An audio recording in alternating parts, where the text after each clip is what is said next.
Welcome to Nimmin Live, the #1 place on the internet to learn about YouTube, network with other content creators, and have an awesome time doing it. My name is Nick, and today I'm answering your YouTube questions. So if you have a question about what it is that you are doing on YouTube, there is a form that is down in the description of this stream right now where you can get your questions in there so we can get them answered on the stream today. I also want to let you know, if you are somebody that is watching this on the replay, this entire stream is driven by the questions that people ask during the stream. So because of that, there's all kinds of great information that's going to be shared during the stream today. So we've added timestamps to these streams for the replays. So feel free to skip around and find the content that, resonates the most with you or answers the questions that you have. And in addition to that, I want to let everybody know that this stream is, that was close, I almost ended the broadcast. I want to let everybody know that this stream is brought to you by TubeBuddy, which is the #1 tool for YouTube content creators. It helps you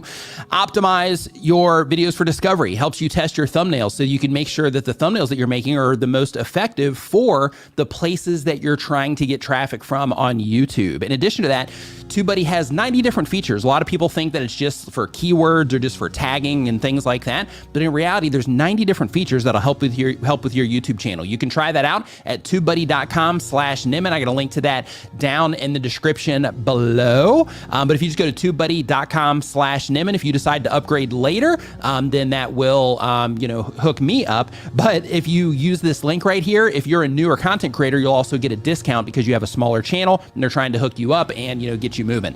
In addition to that, this stream is co-brought to you by StreamYard, which is the live streaming platform that I use to live stream this every single Saturday at 9 a.m. Eastern. So if you are watching this on the replay, feel free to, or I encourage you actually, or invite you to come and join us next Saturday at 9 a.m. Eastern. But the reason that I use StreamYard is because it's easy. It's super easy for me to bring on guests. It's easy for me to keep the stream open if I have problems. It's easy to add graphics to the screen like you can see right here. And just all the way around, it's just a non-complicated piece of live streaming tech that I can use to ensure that my live streams go up, everything's strong, everything looks good, and that, I can even go to multiple platforms if I want to. Today is actually one of the few times that I'm not going to multiple platforms. Normally I do.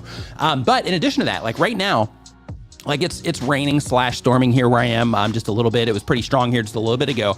So what I went ahead and did is I went and I got my phone. It's already hooked up. It's ready to rock and roll. So in the event that the stream goes down, StreamYard is going to hold my stream open for me, and that's going to allow me to be able to access StreamYard on my phone, even if everything else is down. If I have no electricity, no power, my computer crashes, all that stuff, I'll still be able to come in and just keep everything going on my phone. So I'm just doing that as a little pre-thing because that's happened, during these live streams in the past. So you can try StreamYard out at StreamYard.com. And in addition to that, I do want to let you know that if you are a TubeSpanner user, which, of course, you should be using TubeSpanner if you're a content creator, but if you're a TubeSpanner user and you're a StreamYard user, there is an integration between the two that I'm going to be mentioning on the StreamYard channel this coming weekend, or not this coming weekend, this coming Tuesday.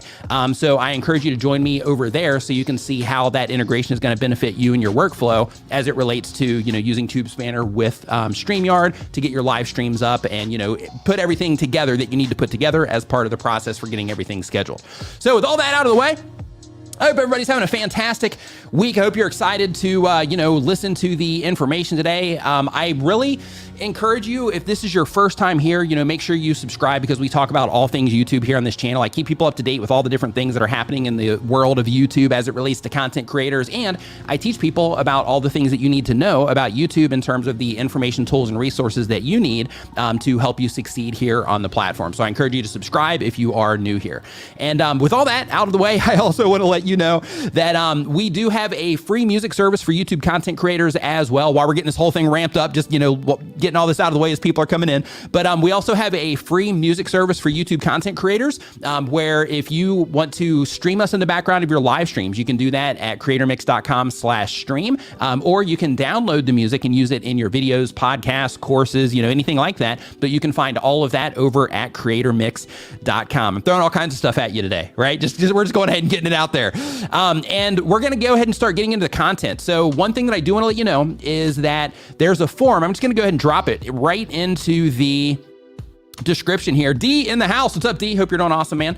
But I'm dropping this form right here into the chat right now. This is where you put your questions. So if you have a question, just go ahead and get it in that form. Right now, we just have a few in there. So if you get your question in there right now, it will get answered on the show today, on the stream today. So I really encourage you to go ahead and get your questions in there. So with all of that taken care of now, I do encourage you, if you are a TubeSpanner user, go ahead and get your notepad open, because there's going to be great information here shared. And again, if this is your first time here, one thing that I do want to let you know is that you should have a notepad of some kind handy. If you're using TubeSpanner, if you're using just a good old-fashioned piece of paper and pencil or pen, have some type of notepad ready, because again, we share all kinds of information here during the stream, and I want to make sure that you can quickly take note of anything that resonates with you, because hearing the stuff, hanging out, all that stuff is great, but in order to actually take the information and start getting results from what it is that you're doing with it, you got to apply it to what it is that you're doing. So if there's anything that I say that maybe you don't know what those words are yet, if you're just somebody that's just getting started,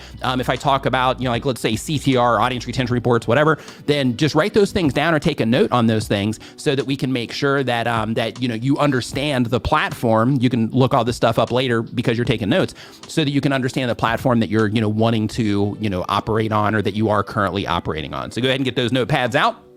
And if you don't have that notepad yet, or you're not familiar with TubeSpanner, you can check that out over at tubespanner.com as well. And you can go ahead and just get it installed now, so you can go ahead and take notes during the stream today. So with all of that taken care of, I'm going to go ahead and just jump right into the first question today, which is, hey, Mr. Deep Sound, thank you for the kind words here on the stream. Doug Houston, YT in the house. What's up, man? Shark Scrapper, nice to see you here. Iron Wolf, good morning. Nice to see you. Neil Urban Van Life. What's up, my man? Hope that you are doing fantastic. He said a sit down, stand up for the win. Totally. Let's see here. Shoalhaven Snake Catchers. Hope that you're doing great. Chantel Hills. Nice to see you in here as well. Jerry Popandria. Hope that you're doing awesome also. So really quick, I just want to mention this just in case you did not end up watching my stream that I did yesterday that keeps you up to date with all the changes that are happening on YouTube since they're just constantly pushing updates now. One of the things that I just wanted to make sure to bring to everybody's attention, just because he hangs out here sometimes as well, is that Renee Ritchie is now YouTube's YouTube liaison. So he actually represents content creators for YouTube, which is fantastic. So, for all of you that are hanging out in here that know him from this stream, just high five and fist bump to him for getting that gig. So I just wanted to take a quick moment to highlight that and mention that and congratulate him on getting that gig. So our very first question today is from Ribsy Drippy, and they upload when they have time, and we're getting into the content now. And the type of channel they have is gaming and gaming challenges, and the goal of the channel is to entertain and hopefully to be a channel that people can relax and watch.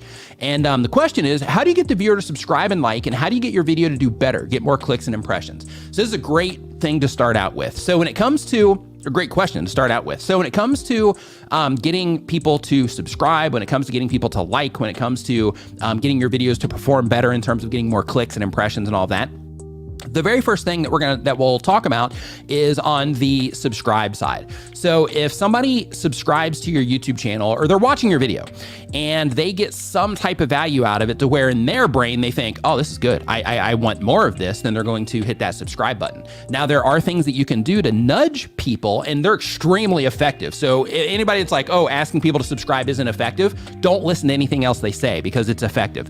So when you are when somebody's watching your videos, right, and they are getting value out of what it is that you're doing, especially if you're making good videos, then in that case, they're in the content, right? They're paying attention to the content, they're listening, or they're watching, whatever it is that you're doing.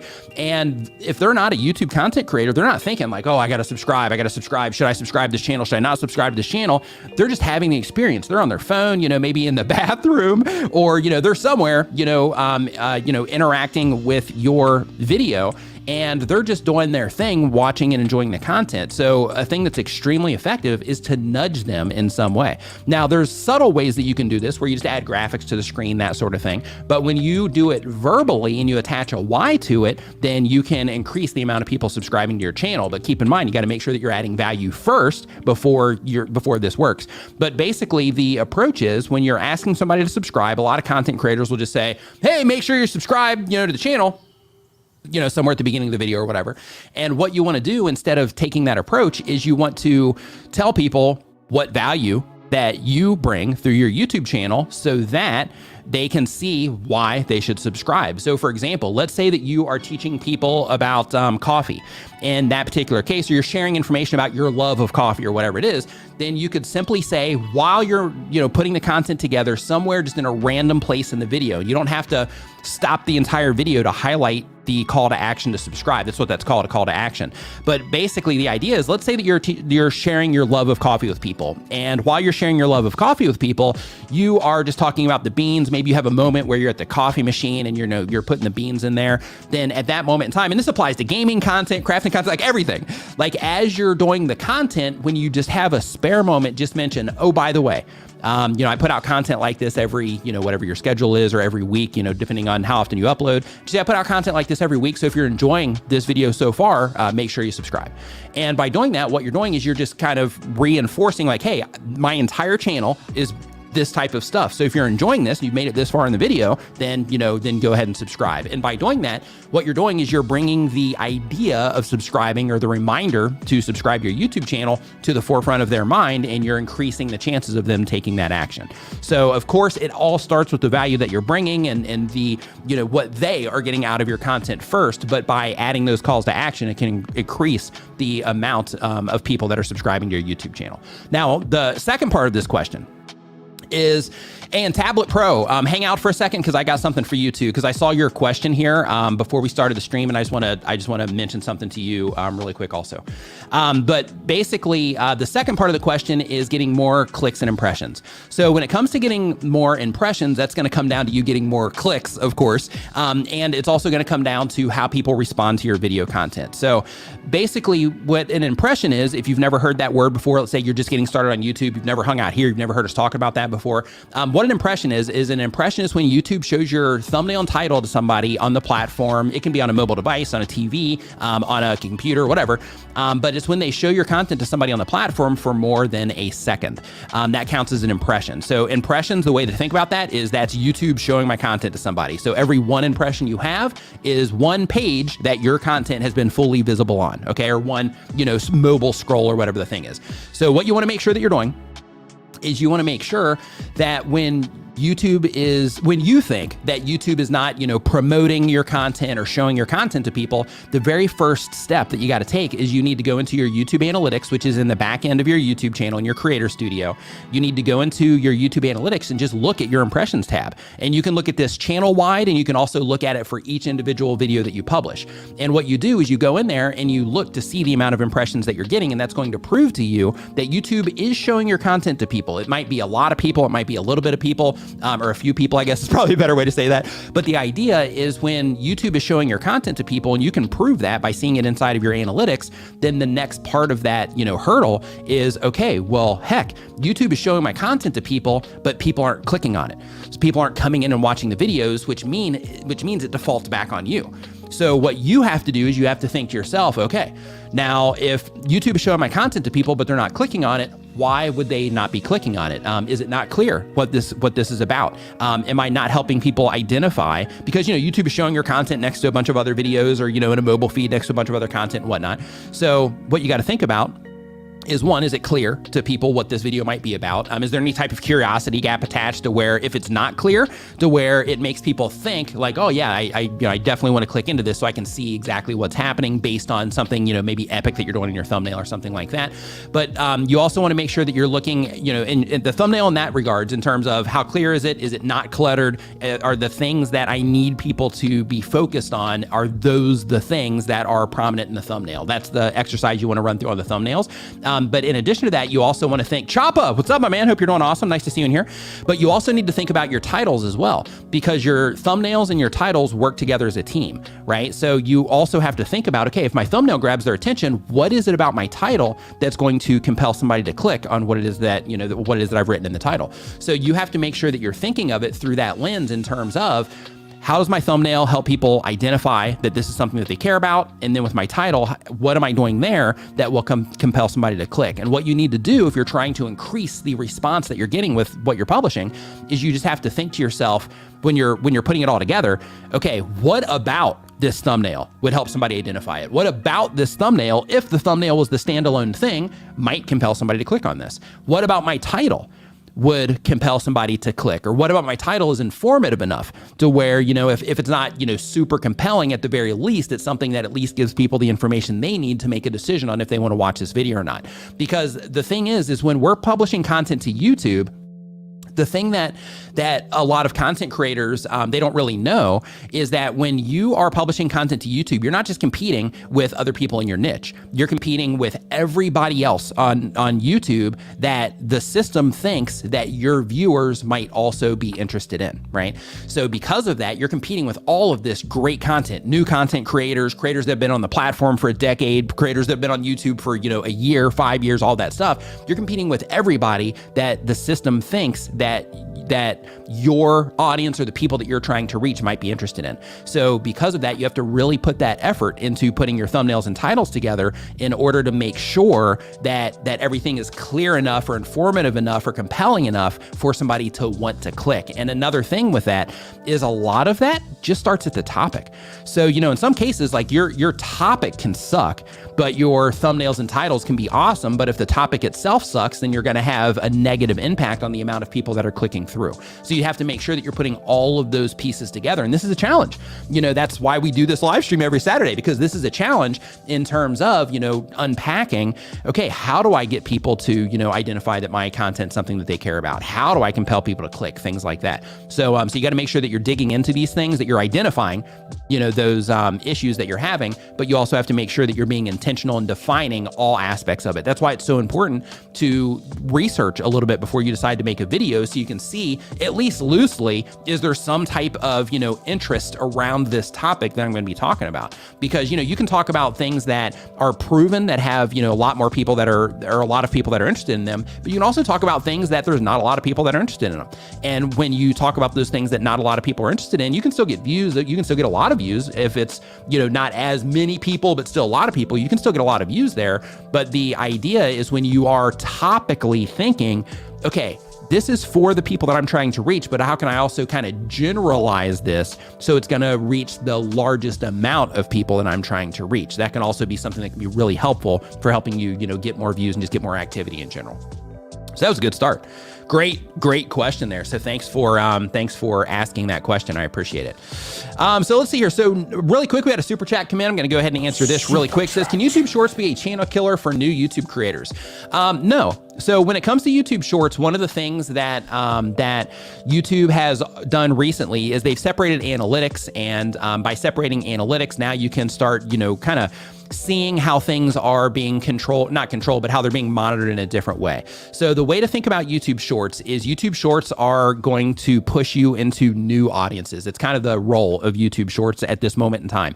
Is with YouTube Shorts, they are to, some of your regular subscribers are going to see them, but they're also going to push you into new audiences and expose you to people that might not have ever ran across your content before. And especially if you're just getting started, one of the things there that is a huge advantage is when it comes to making long form content on YouTube, you have to get good at not just making the content, but also learning how to get people to click on it. But when it comes to shorts, you get to do half of that work to just get you started. So because of that, you just have to focus on making really good content. So when it pops up in somebody's feed and, they're sitting there just swiping through shorts, you grab their attention, you pull them into what it is that you're doing there, and you wow them with the content that you've put out versus having to get them to click and then wow them with the content that you have. So it kind of cuts out, one of the jobs in terms of initially. Now, when it comes to the YouTube Shorts, another thing is you also want to make sure that you are adding calls to action for people to subscribe and things like that. And also trying to think when you are putting out shorts. I actually just had a really long conversation with somebody at YouTube about this recently. But when you're putting out shorts, one of the things that you also want to think about is with the specific short that I'm putting out, how is that short going to be a bridge to my longer form content if I also want those people to watch my longer form content? It's kind of the idea. But when it comes to YouTube Shorts, just making sure that you're just being intentional about it and making sure that you are, publishing your shorts in a way that will complement what it is that you're doing in the long form side if you're trying to, maximize both. But you can also just think, hey, I'm going after, YouTube Shorts for, this type of content that's still for my target audience. And then I'm going to go after long form for this audience. So I'm going to use these long form videos to get in front of people in this way, maybe from YouTube search, maybe from home pages. And then I'm going to use the shorts specifically specifically is to nail people in the shorts feed and try to pull them in that way. Great question though. Okay, so next up on our list here, we've got Retro the Emperor saying I'm a rapper / singer. Hey, that's cool. Super cool. Hope that you, I wish you the most success that you can possibly have. Tablet Pro. So really quick, before the stream started, you mentioned that your channel is pretty much grinding to a halt and that your subscriber count is like way down.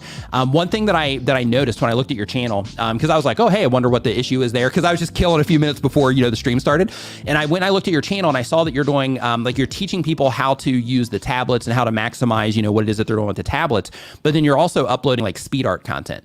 So one thing just to make sure that you are keeping in mind there is when you are uploading those things, even though people that are using tablets, some of them are going to be making, that type of, art, and some of them will be interested in watching speed art. You're also going to have, a lot of people that are just wanting the information on the tablets, right? And how to use those and how to teach them like, hey, I'm coming here to use your channel as a resource to learn how to use tablets and, really maximize or really just get good at, using a tablet, not necessarily to do the speed art, right? Or to watch the speed art. And then other people, they're going to come in for the speed art, but then they're not going to, want to hop on board with what it is that you're doing because they don't care about learning how to, use a tablet. So because of that, I think that you might be polluting things a little bit, or cross-pollinating, I should say, your audiences by putting out, speed art and teaching people about the tablets on the same channel. In my opinion, I think that would be something that I would work on, because then what you can do is once you have it put together to where it's like, hey, I'm just doing speed art, or hey, I'm just doing the teaching people about tablets, then what you can do is you can just work that around your entire value proposition and let people know, hey, I'm helping you do this, or hey, I'm showing you these. So then that way, what you're offering to the people that are watching your videos, it just becomes crystal clear, instead of it being like, well, I do some of this and then I do some of this. Maybe you'll like these, maybe you'll like some of these. It just makes everything a lot more clear, and that'll make it easier on your end as well in terms of, deciding what content to make and when to publish what and all of that. So I just wanted to make sure that I mentioned that as well, just because I just took a really quick glance at the channel before we got started today. So next up on the list here in the form, we got question number 2. We've got let's see here. We've got Polamaniacs. Polamaniacs says they do daily content. They've been on YouTube for less than 6 months. They do memes. Educational, let me get this little thing up on the screen here. There you go. They have memes, educational memes. The goal of the channel is to entertain and make money. And the question is how to get more impressions from meme videos. Same thing applies. The whole impression thing that I went through at the beginning of this stream, all of that applies to what it is that you're doing as well. So it doesn't matter if you're making, meme content. It doesn't matter if you're, teaching people how to make soap.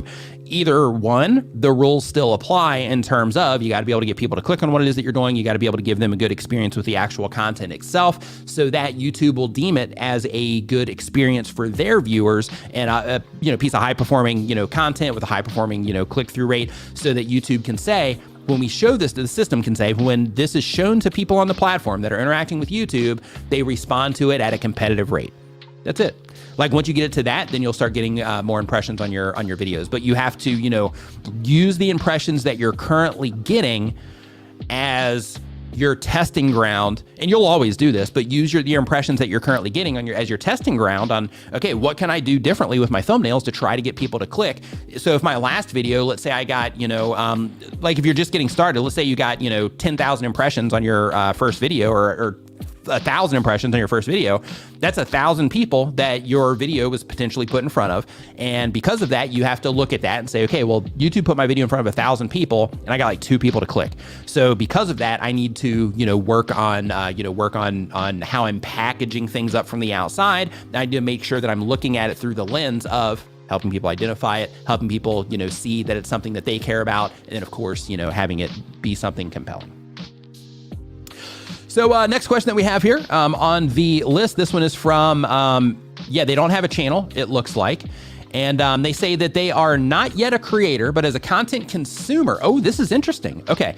I'm not yet a creator, but as a content consumer, this is really interesting actually. So I'm not yet a creator, but as a content consumer, I have a couple of pet peeves that often make me click off the video before I even get to the content. Please comment on these. 1, long intros, especially when a boring animation that goes on and on.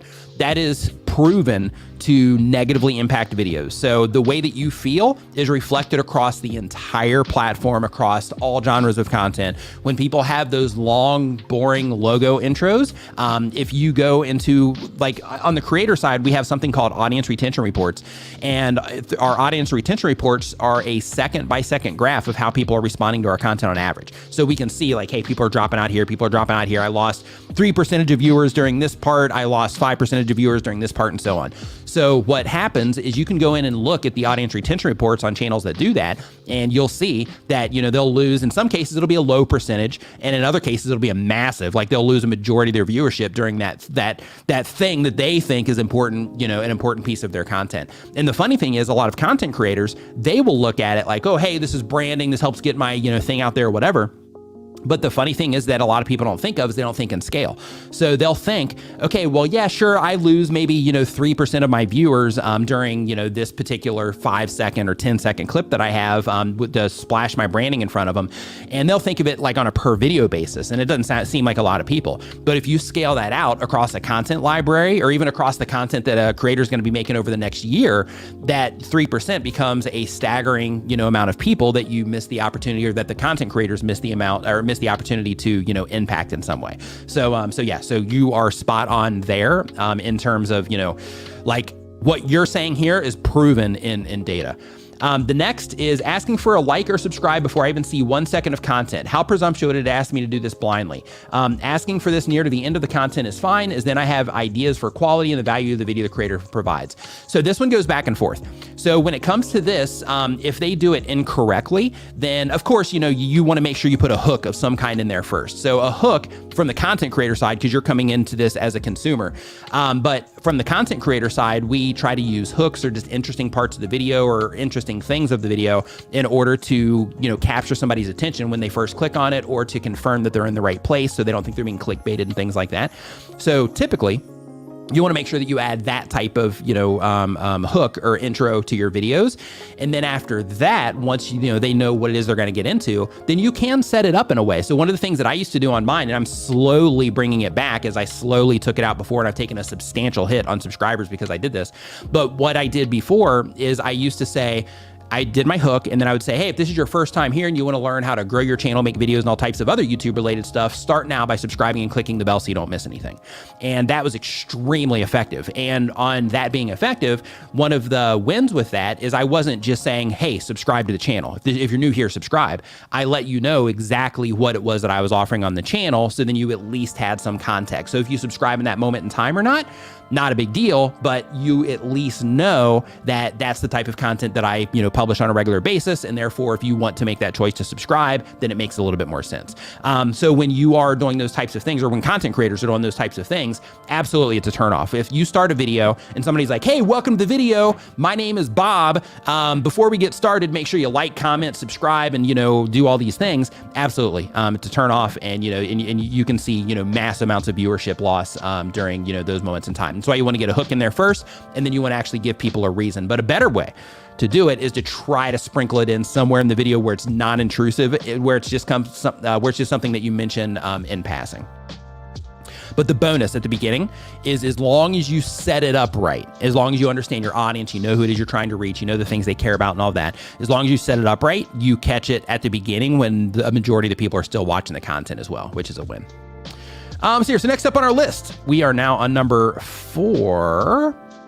So really quick, Shark Scrapper. What's up, man? Hope you're doing awesome. Thank you for the super chat. Says, thank you for your news hit in response to my question. My store merch is now up on my channel, so less than 24 hours. Thank you. High five and fist bump to you for taking action on it, right? So what he's talking about there is channels, and just to let everybody know here, just in case you didn't see my news segment, which is pinned at the top of the screen right now, YouTube lowered the requirements for the merch shelf down to 1,000 subscribers and being in the partner program. So if you have a monetized channel, if you have, 1,500 subscribers on your channel, or 1,001 subscribers on your channel, and you've reached the 4,000 hours of watch time, so you're in the partner program, you can now have a merch/shopping shelf on your YouTube channel, which is awesome. So for that, if you are, somebody that is just getting started with that, you don't know how to set all that stuff up, I have a video on Spreadshop on how to set up a merch store and all that. So I recommend you check that out, and then you can integrate that directly with your YouTube channel. Let's see here. Smoking Joe's Pit Barbecue says, I took this advice and I added it to the closing of all my videos. It works. Absolutely. Absolutely it does. Let's see here. So really quick, SMIV says that, and I'm pulling this one from the chat, says, financially, brand deals really help me out and I need them as my ad revenue keeps falling, but long term, I feel they're damaging the content as my analytics has a 60 to 90 second loss. Thoughts? So that's something I deal with as well. So one of the ways that I monetize my channel, just like you, Smiv, is that, that I do sponsorships. So as part of the sponsorships, we have the option to where we can approach it in different ways. So a lot of people like myself, we do it in a more intrusive way where, we make sure that we are putting the message in front of, as many people as possible. So therefore we put it at the beginning of the video, right? So it's like, hey, before we get into the content, this video is brought to you by, XYZ, and you have that little blurb.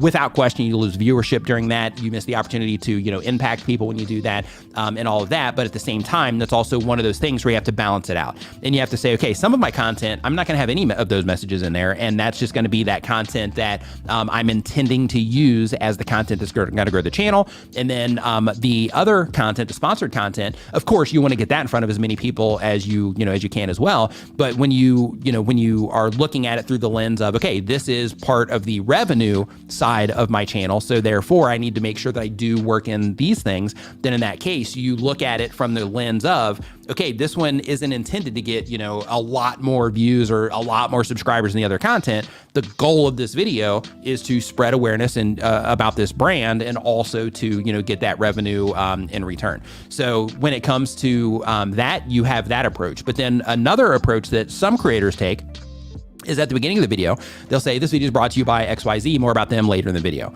And then what they'll do is they will go through the whole content. And then towards the end of the content, they'll either build the content in a way that lands on the sponsor message. So then basically they kind of make the sponsor the hero is kind of the phrasing for that. And then another approach is that they will go through the entire, span of the content. And then at the very end, before they close out the video, before they, have end screens up and all that, then they will say the sponsor message where they'll say, oh, and that, brings us to, today's sponsor, which is blah, blah, blah. So, when it comes to working them in, just keep in mind that you as a content creator, you have the flexibility to work out the deal however you want. So because of that, it's up to you to decide if you're going to, toss them in the front where you're going to, get that viewership loss, if you're going to put it later in the video. So, you just got to balance it out based on the content you're putting out. So one thing that I recommend that you do is when it comes to your content strategy overall, content strategies, for those of you that are hanging out here that aren't really familiar with what, that idea is it's simply where you take your content and you figure out, okay, this is what I'm trying to accomplish here for the next, 90 days as an example. And you say, okay, in order to accomplish that, then I need to put out X amount of videos on this for the sake of, the revenue side. I need to put out X amount of videos on this for the sake of the channel growth side. I need to put out X amount of videos on this for the sake of awareness of these other things that I'm doing. I need to put out X amount of videos like this for the sake of connection with the audience and all that. And what you do is you get that overview and you know the content that you need to put out in order to achieve very specific goals that you're trying to reach. And then you make the content for that purpose, knowing that you are going to lose that viewership, maybe for that, but you're going to, in exchange, lose some of that viewership in exchange for, the sponsor deal. So, so hopefully that gives you some insights there. So one other thing that I want to mention to you, just since we're talking about this, because normally we don't get, we don't talk about this type of thing very often. So I'm going to keep going here just for a second.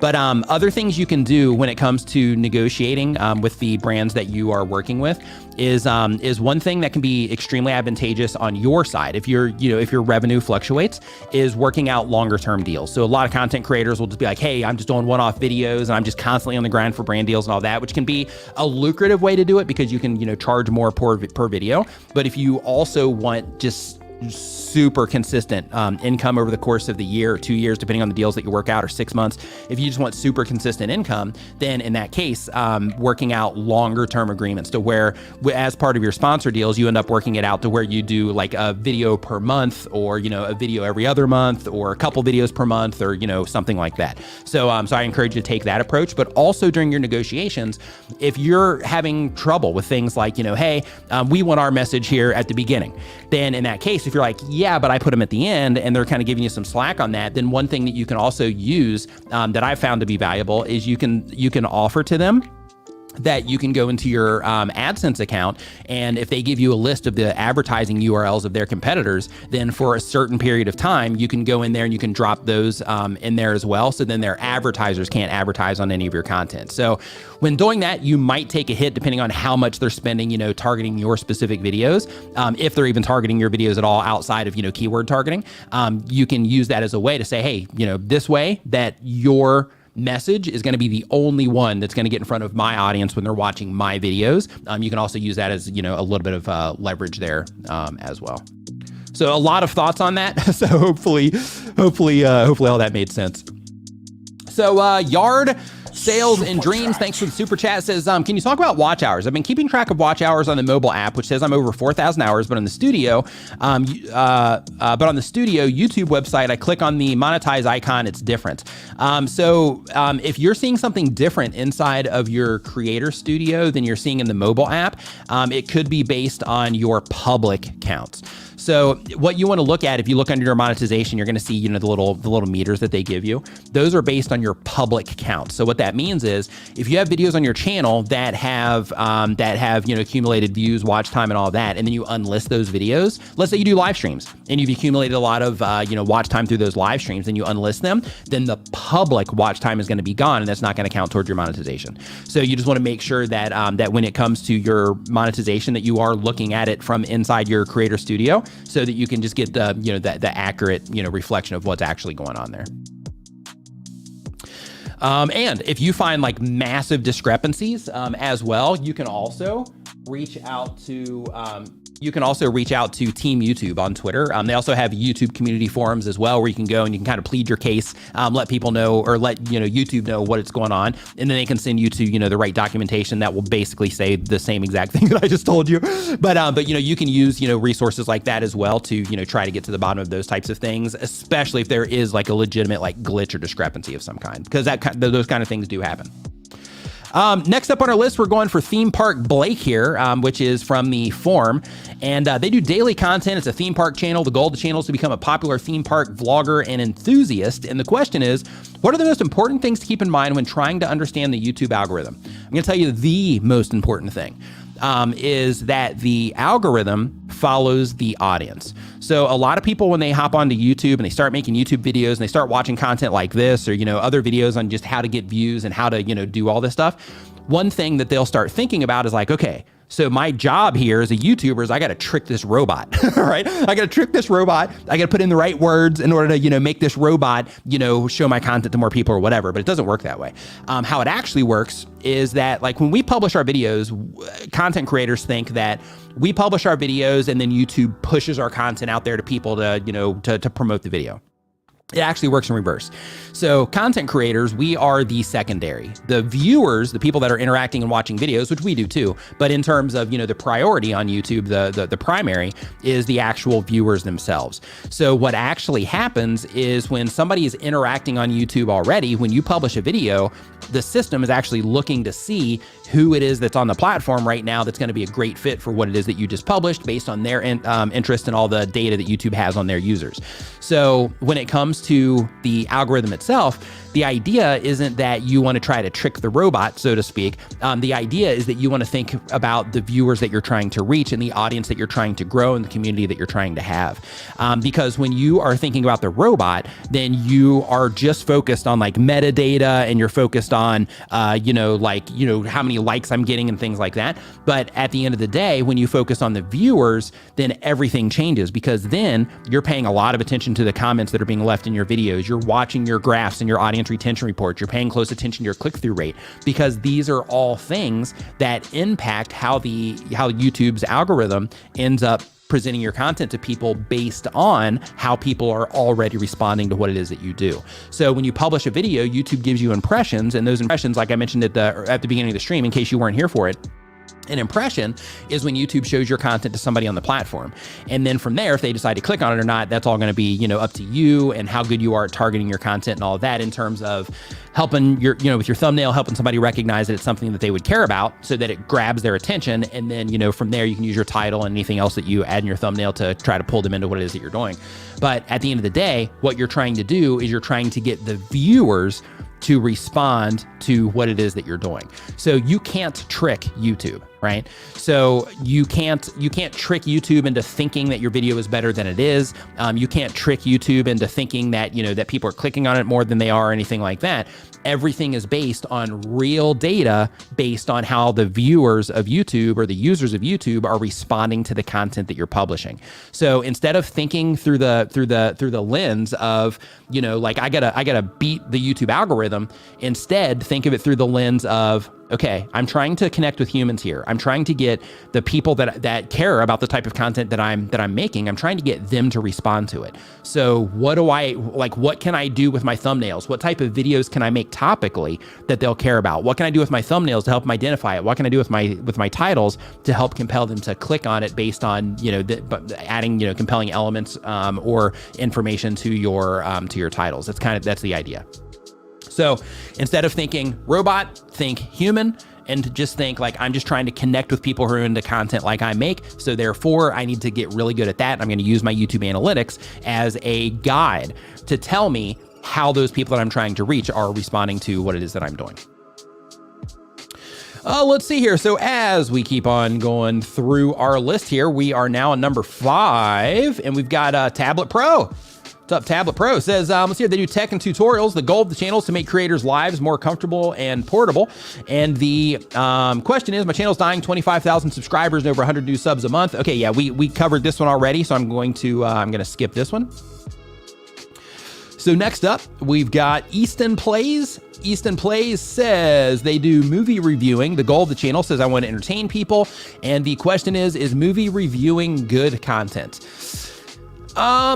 It's content in terms of, just sitting there, reacting to a movie. Me personally, like when it comes to what good content is, this is where you're going to have to use YouTube in terms of looking in your YouTube analytics, your audience retention reports to figure out if the way that you're doing it is something that people are responding to in a positive way or not.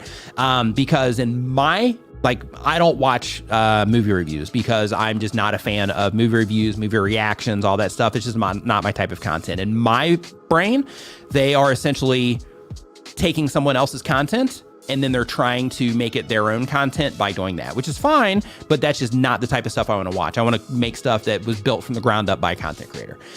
So when it comes to, that type of content, in terms of seeing how your audience responds to it, you want to use your audience retention reports, and you can see that for each video that you publish inside of a computer, like on a laptop or a desktop computer. You can see this information. You can also see it on your mobile phone if you are using the Creator Studio app. Ain't Newbie is our next question here.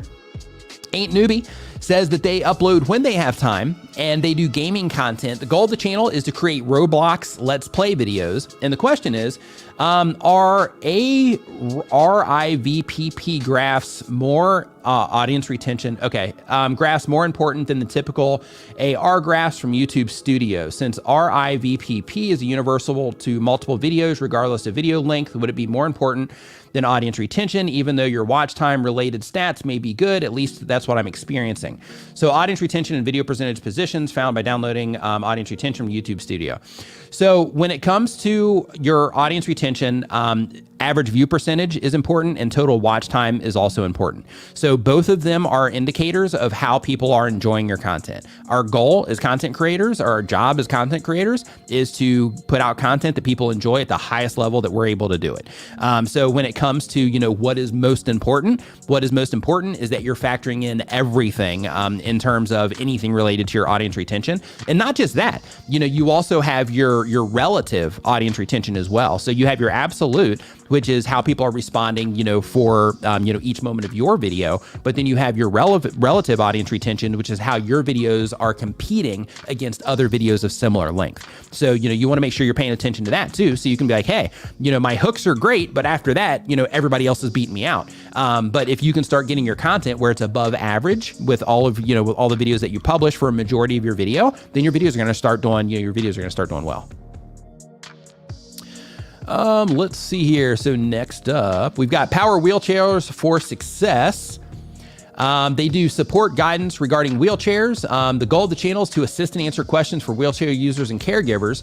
The question is how to handle negative trolls. They give me thumbs down randomly. It's part of the gig.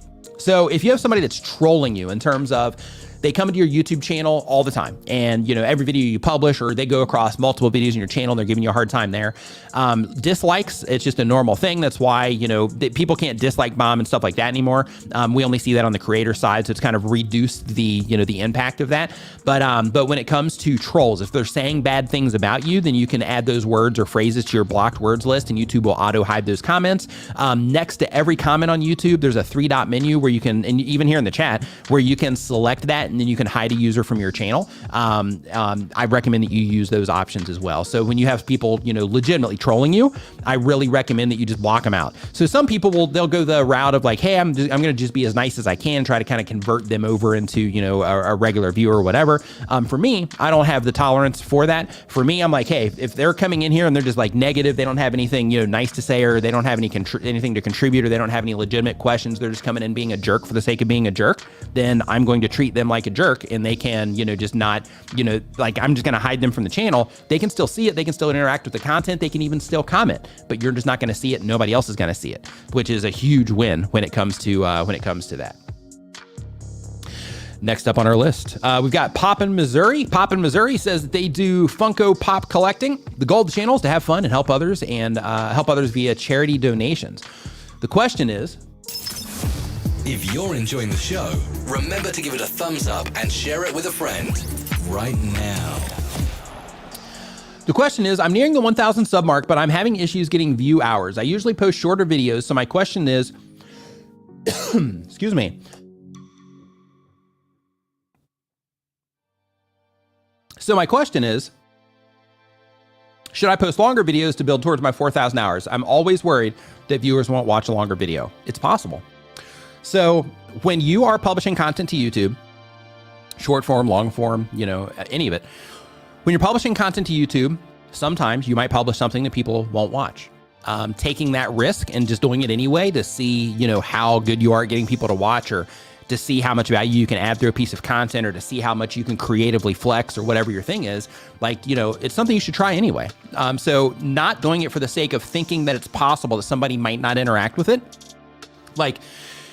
You are imagining 100% of that. And the reason that you're imagining 100% of that is because you're not going to know until you actually publish your videos.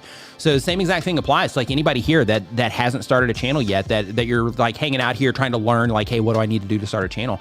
Like the same exact thing applies. Like you might have all these things in your mind where you're like, hey, what if I make a video and nobody watches it, things like that. And you start creating these like huge mountains in your brain in terms of like, what if this happens? What if this happens? And what if I do this and then that happens? And what happens, you just create this huge wall in front of you.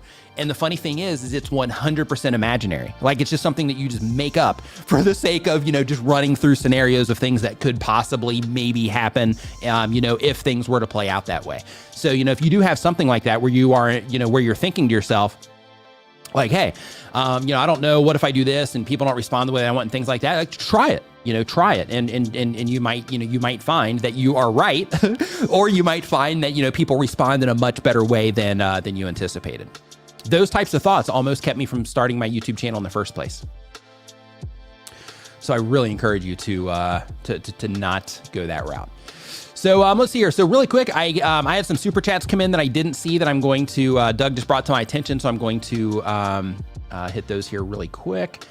And we have a Top Cat Talent Show. Says, hey, Nick, check your Twitter. I sent you the info for you to send your music video to our contest. Thanks for all your info. Thank you. I appreciate that, and I will do that. And the Thrifted Dragon says, hey there, Nick. Do my thumbnails suck?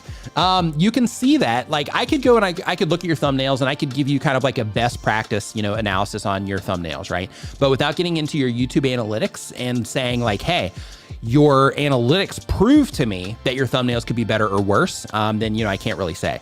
So I can give you best practice information like, hey, this is way too cluttered, or the focus isn't right, or the colors that you're using aren't going to stand off, or the text that you are using is blending into the colors. I can do that stuff all day, but without actual data, to your YouTube channel, I can just give you the best practice recommendations. And what you can do though, right now during this live stream, you can go and for your last, let's say 10 videos, just go and, open up into new tabs, go into the analytics for them and look at the impressions that you're getting for each one and look at your click-through rate that you're getting for each one compared to the impressions. Look at it, averaged out just so you can get a ballpark idea there, and then click into your traffic sources and then look and see how you're performing on homepages. Look and see how you're performing in YouTube search. Look and see how you're performing in suggested videos. And when you start looking at that information, it's going to give you a lot of insight in terms of like, hey, I'm crushing it in search, but I can't get anybody to click when it shows up on a homepage. And when you start noticing things like that, it really puts a big spotlight on things that you need to do to improve.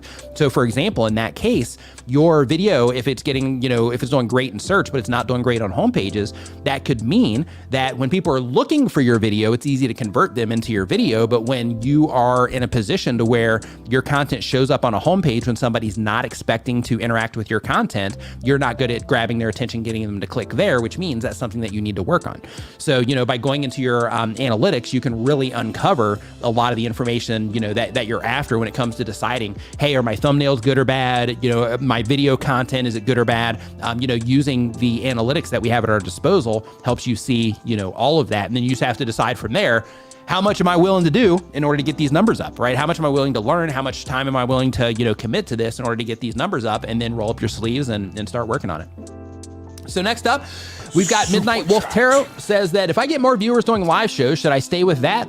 Or should I do videos as well to get my content out there?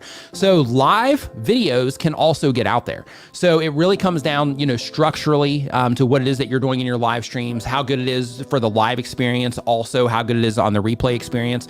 So for example, I'm experimenting right now with my new segment that I'm doing. It's actually pinned to the top of the screen. It's a whole new series that I put together, got like a green screen thing for it and all of that. So it's like a, way outside of what I normally do. So with that one, so the first one I did was a live stream, second one was a video, then I did a live stream again. The live stream actually ended up outperforming the video.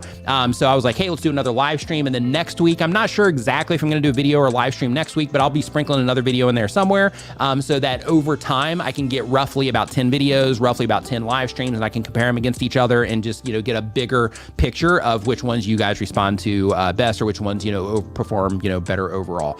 So when it comes to, making that call, if you're getting the results from your live streams, then by all means, you can keep doing your live streams as long as for long-term growth, as long as they, are good on the replay as well. And you get, you give a good replay experience with your live streams.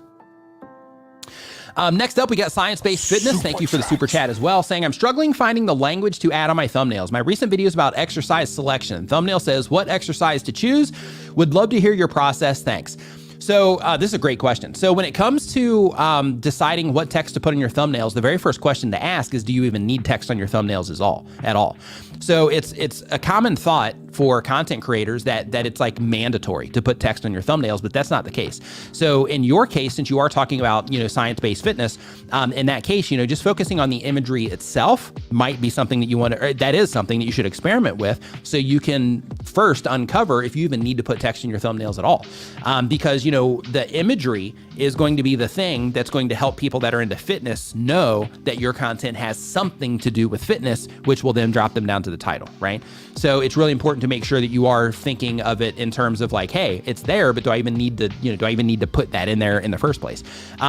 Next, what you want to think about as well when it comes to your thumbnail is what exercise to choose might not necessarily, it might, be the thing, but based on your title, because I'm not sure what your actual title is itself, but when it comes to the thumbnail for the text that you put in there, what you want to think about is, what exercise to choose. That's like, okay. And, that might be, helpful, but if you get a little bit more specific, like best exercises for this result, like best exercises for fat loss, and then you put, the bigger emphasis on fat loss, like that's the biggest, text that you have in the thumbnail. So you make sure that that's the thing that people, grab the attention to. Then in that case, people that are trying to lose weight can, without having to put any energy into it whatsoever, they can see, fat loss and trying to lose weight. So, best exercise for fat loss. Okay, makes total sense. I'm in. Same exact thing goes for if you're trying to, get your cardio up or, something like that. When you can be a little bit more specific on the, person that you're targeting there and the goals that they might have. If you are going to use text, you might want to try to leverage that type of thing instead of just being vague with like what exercise to choose, right? So when it comes to your thumbnails first, just think of it through the lens of, do I even need text, and experiment with not using text. But then also just think like, okay, is there a way that I can attach this to like a result or goal that that somebody else has, to where if they're already watching content like that, YouTube's going to end up, suggesting, this to them anyway. So how can I help them on a homepage just more easily identify that this is something that is going to directly relate to them and help stand out against a sea of other content that also does that as well. So another thing as well, I don't know, for those of you that are TubeSpanner users, so first off, make sure you get your notepads out.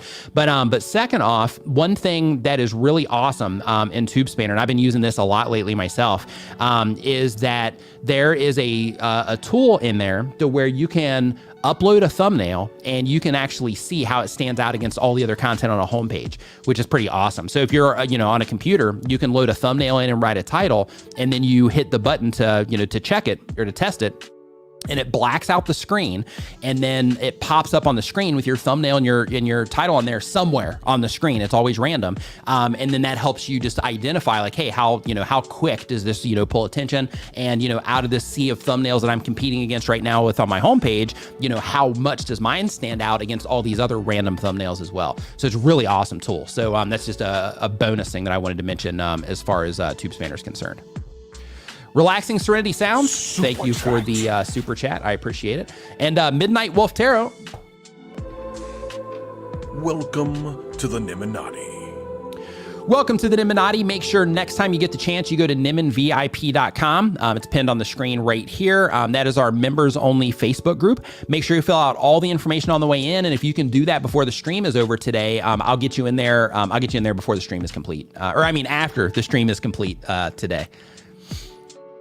Let's see here. So we're caught up there, caught up here. I'm going to refresh this, make sure we're good. And then we're hopping right back into the questions here. Thrifted Dragon says, thank you. My pleasure. And Commander Vlogs, thank you for the super sticker. And Derek Weber Scary Stories says, are there any reasons why I shouldn't launch a new channel with 2 to 3 videos on launch day instead of just 1?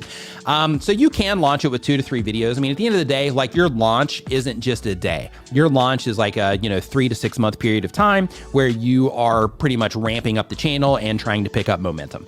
But when it comes to the original videos that you're putting out, just keep in mind when you publish all 3 videos at one time, YouTube is going to have to make the choice on which one of those videos to show to somebody on their homepage, suggested videos and so on, who the system thinks is going to be good content for the content that you're putting out, or a good fit for the content you're putting out. So you got to make sure that when you are, just making that call, that you are, that you're just considering that. In addition to that, one benefit of doing that is that if let's say you publish 2 videos, when you publish 2 videos, then what you can do is you can have the one video recommending the other video at the end of it so they can go and watch that other video. So then one benefit is that you can create, a chain between 2 videos, which will, help increase the views. But if somebody watches the first video to the end and then they end up watching the second video or vice versa, and then that sends them back to the first video, whatever, then what happens is the originating video that caused them to go deeper into the platform, according to YouTube, will perform better on the platform. So by putting out 2, then in that case, it gives you that opportunity. But at the end of the day, it really comes down to just deciding like, hey, do I just want to splurge all these out in one shot? Or do I want to, be a little bit more strategic about it based on, hey, I want YouTube to be showing my content, not competing with myself when I'm first trying to start the YouTube channel. Let's see here. So next up on our list, we're hopping back into the form for this one. And we've got, let's see, did we do the Funko Pop one? I think we did. 1,000 sub mark, 4,000 hours. Okay, yep, we got that one. So now we're on number 10, and this is from iFun Chris. iFun Chris says that he does entertainment content. The question is, I want more subscribers. Yeah, so when it comes to YouTube, all of that is going to come down to how people respond to your content, Chris. So if you want more subscribers, then you got to think in the other direction as well in terms of like, what am I making? That like with the content that I'm making, is it something that if somebody doesn't know me and somebody has never interacted with it before, is it content that I think that, is subscribable? If the answer is yes, then, you're going in the right direction. If you're like, I'm not really sure, then in that case, keep working on it until you get it to that level. Next up, we got Pat's Tune. Pat's Tune does bi-weekly content. It's an educational channel. The goal of the channel is to educate people and help them find useful information. And the goal of the channel, or the question is, I just reached 1,000 subscribers using all the useful information I learned from your channel. Congratulations to you. High five and fist bump to you. Nice work. Says I just reached 1,000 subscribers. What would you say is one of your best advice to help me and others get to 10,000 subscribers as an educational channel? Learn how to use your analytics. I'm gonna give you two things here. Learn how to use your analytics and try to get as deep of an understanding of the people that you're trying to educate as you possibly can. Because you have an educational channel here. So you're trying to educate people and help them find useful information. So you wanna make sure that you're getting extremely clear on specifically who it is that you're trying to give useful information to. So giving useful information to everybody ends up leaving you in a situation where you're not really reaching anybody because everything's just unclear. But if you are like, hey, I'm going to put out information that's going to be very helpful and useful to this specific type of person, then in that case, you're going to give yourself a big leg up on YouTube, and that's going to help you know what content to make. When it comes time to come up with topic ideas, it's going to help you learn how to make thumbnails that are going to resonate with those people, what language to use in your title to resonate with those people, and so on. So those are the things that I recommend there. And also, and on the analytics side, just make sure you're paying attention because, when you get to the point where you have 1,000 subscribers, like you've got a decent amount of data behind your channel, if that's happened, across a nice handful of videos. So because of that, start going in and start, digging in and figuring out with all the videos that I've published, that's gotten me to this 1,000 subscriber mark, who here is like approaching 1,000 subscribers or just crossed 1,000 subscribers. You're like, okay, down. Now we're trying to get to that 10,000. If that's you, just say me in the chat real quick. But basically the idea is when you do start digging into your analytics, there's a feature in there called grouping or groups. When you go into your advanced mode in your analytics, if you click on your channel name, then there's going to be a dialog box that pops up. And over on the far right-hand side, there's a tab that says groups. So out of the content that you publish, you can actually go in and you can see, like you can start grouping content together based, on topics or whatever it is that you're trying to uncover there. And you can over time, or you can actually sit down and do this in a day, where you can sit down, you can group your content together into all these different categories and compare those groups against each other. So you can get an understanding of like what content type do you make that people subscribe to most? What content type currently, because you just crossed 1,000 subscribers, so you're just getting into the partner program. But like which content is driving, the most revenue or has the highest CPMs attached to it? Which content typically gets more watch time? Which content typically gets more views? Things like that. You're going to be able to, more clearly see that. And then you can lean into the stuff that typically performs more to help accelerate your path to that 10,000 subscribers. Let's see here. The Driver Sensei. Hey, what's going on? Hope you're doing awesome. Nice to see you in here. Says, yo, Nick, question. Why does it seem like bigger channels aren't even doing lives? Is it best to grow with vids before lives? First lives around 500K to 60 million. So when it comes to lives on bigger channels, probably just because they're they're putting out, just good video content, or it could just be the channels that you happen to be interacting with. So there are big channels like Emily Baker is one just off the top of my head that does only live streaming content, and she's crushing it over there just on live streaming content. So when it comes to, bigger channels doing lives, they absolutely do. It could just be the channels that you're interacting with. But for the people that choose not to, lives aren't for everybody. Like some people look at lives as like, hey, that's the thing I'm going to do to try to grow the channel, or hey, that's the thing I'm going to try to do to interact with my community. But then on the other hand, there's a lot of people that are just terrified of going live because with a piece of video content, you can edit out your mistakes. When it's live, I had a thing earlier where I had to like hit a button over here and turn the volume down. So I had to like, clear my throat for a second and then, put it all back on. So, like little details like that, you can't just edit those out. They're just there. And that terrifies a lot of people. Plus a lot of people are afraid of just making mistakes while they're live and things like that, or they just don't know what to live stream about. So because of that, when it comes to, making that call for, other channels, it could just be that they're just not interested in it. And that they just love making video content, or just the thing that they're doing is working. And they're just like, hey, I don't need to do that because what I'm doing is working, in this, in this other area. Interesting question though. Let's see here. And you say, is it best to grow with videos before lives? So if people respond to your live streams, it's fine. So on my channel, and keep in mind, this is, like I've been on YouTube for a while, but like when I had, let's see here, I think around 12,000 subscribers is when I started live streaming. And I started live streaming consistently, almost. There are points in time where I live stream several times a week because I was so obsessed with it. But then I got to the point where I was like, okay, I'm just gonna do this like on a weekly basis.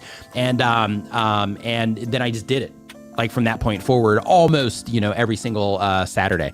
So when it comes to, growing with videos before lives, just, get yourself to the point to where you're just comfortable going live. And then also just make sure you give a really strong purpose to what it is that you're going live, or a reason that you're going live on the channel. And in terms of the value that you can give through your live stream to your viewers. And then, give it a shot, and you'll quickly find out if your audience responds well to what it is that you're doing or not.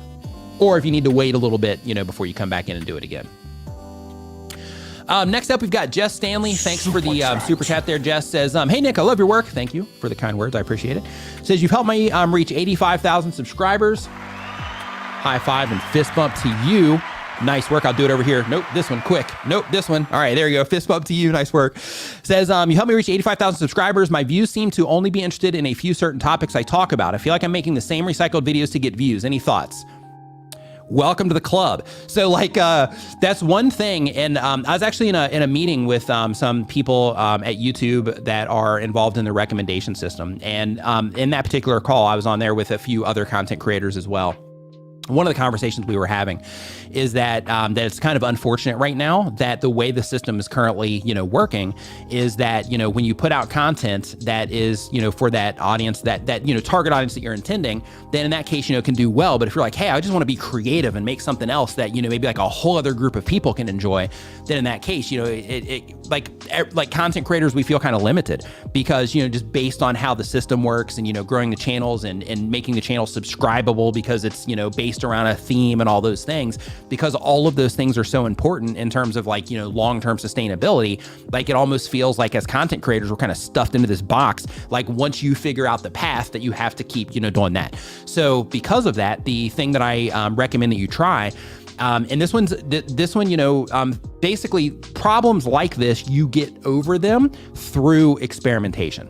So what I recommend that you try, Jess, is that you sit down, grab a cup of coffee or tea or, glass of water, whatever, whatever your choice is, and spend some time, just, sit there and in the quiet and think to yourself, okay, for the people that I'm trying to reach with the type of videos that I make, yes, I'm serving them this type of content and they're responding well to this. But for the people that are responding well to this, based on what they're proving to me that they're interested in, what other types of value could I bring to them that they might respond to that I could just experiment with?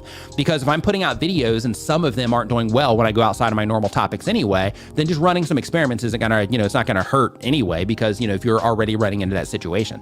So because of that, what I encourage you to do is just sit down, with a pen and paper and just think to yourself, okay, like what other types of value, could I do? And of course, feel free to research other channels who make content like yours as well, and see if there's anything, any outliers that they're doing to where you could, make a better version or just do something different, just looking at it for inspiration. But like one way that I want you to think of this, and I'll just use my channel as an example since you're watching my videos, is, and I use this example a lot, is even though I'm reaching YouTube content creators with my content, and that's, who it is that I'm trying to reach, people that are, trying to figure all this stuff out. So even though that's who I'm reaching with my content, I can still make other content as long as it resonates with the things that YouTubers are into. So for example, I just started that new series, which is at the top of the screen right now. That's a total experiment right now. It's not something that I've committed to, but it's something that, I'm going to run for a while and to see how people respond over time. It's off to a great start though, by the way. But with that, it's a different type of value, even though people typically come here to learn, all the information about, YouTube and growing a channel and, the different tools and resources and all that. That's a different type of value. It's like a quick update that I give that helps people just stay up to date with what's going on YouTube. So in addition to that, if I wanted to, another thing that I could do, and I would probably do this in a short form if I was going to do it, but another thing that I could do, because again, I'm trying to reach content creators, is if I wanted to do skits on my channel, I could, but I would need to, at least as an experiment. But what I would need to do is I would need to make those skits something that my target audience, which is YouTube content creators, something that they would resonate with. So for example, maybe it was a skit about, YouTube customer support, or maybe it was a skit about, trying to get your first views, or, something like that. But the idea is I could make a different type of content as long as it's something that the people that I'm trying to reach would resonate with. So what I recommend that you do is just sit down with a piece of paper and just run through like, okay, this is what people are currently responding to, which proves to me that they're interested in these things. And this is the theme of my channel. And this is what I'm doing. What else could I do? And you're gonna have to get creative on this probably, but what else could I do that I could test just to see if people respond to it? And then, just keep running through those tests until you find something else that you're happy making and that the audience also responds to. And keep in mind, also reach out. You have a community tab, use it and ask people, hey, I say the same exact thing because, it's your community. So let them know, say, hey, I feel like I'm just giving you guys the same videos all the time. Like, is there something that you would love for me to make that I currently just don't have available for you on my YouTube channel? And, just through the feedback that you're going to get from that might send you just into just a, inspiration overload in terms of, just different options that you might have for content on your channel. So when you are going through that exercise, just make sure that you do keep in mind through the feedback that you get, make sure that you do keep in mind that, whatever goals you have for the channel, whatever it is that you're trying to accomplish with the channel, you also want to run those ideas through that filter. Like, okay, this is what I'm trying to accomplish. This is the value I'm trying to add. This is the, things that I'm trying to get out of the, all this effort that I'm putting into YouTube and all of that. So with all the different ideas that you do come up with during that exercise, you want to make sure that you do filter it through. Is this also going to be in alignment with what it is that I'm doing and trying to accomplish with the YouTube channel? So, so that's what I recommend there. Commander Vlogs, thank you for the super sticker. I appreciate it. So hopefully that made sense. Let's see here. So as we keep on going, Plant Obsessed says, thanks for answering my questions last week. I had my first 1 out of 10 in months due to your advice. You are the best. High five and fist bump to you.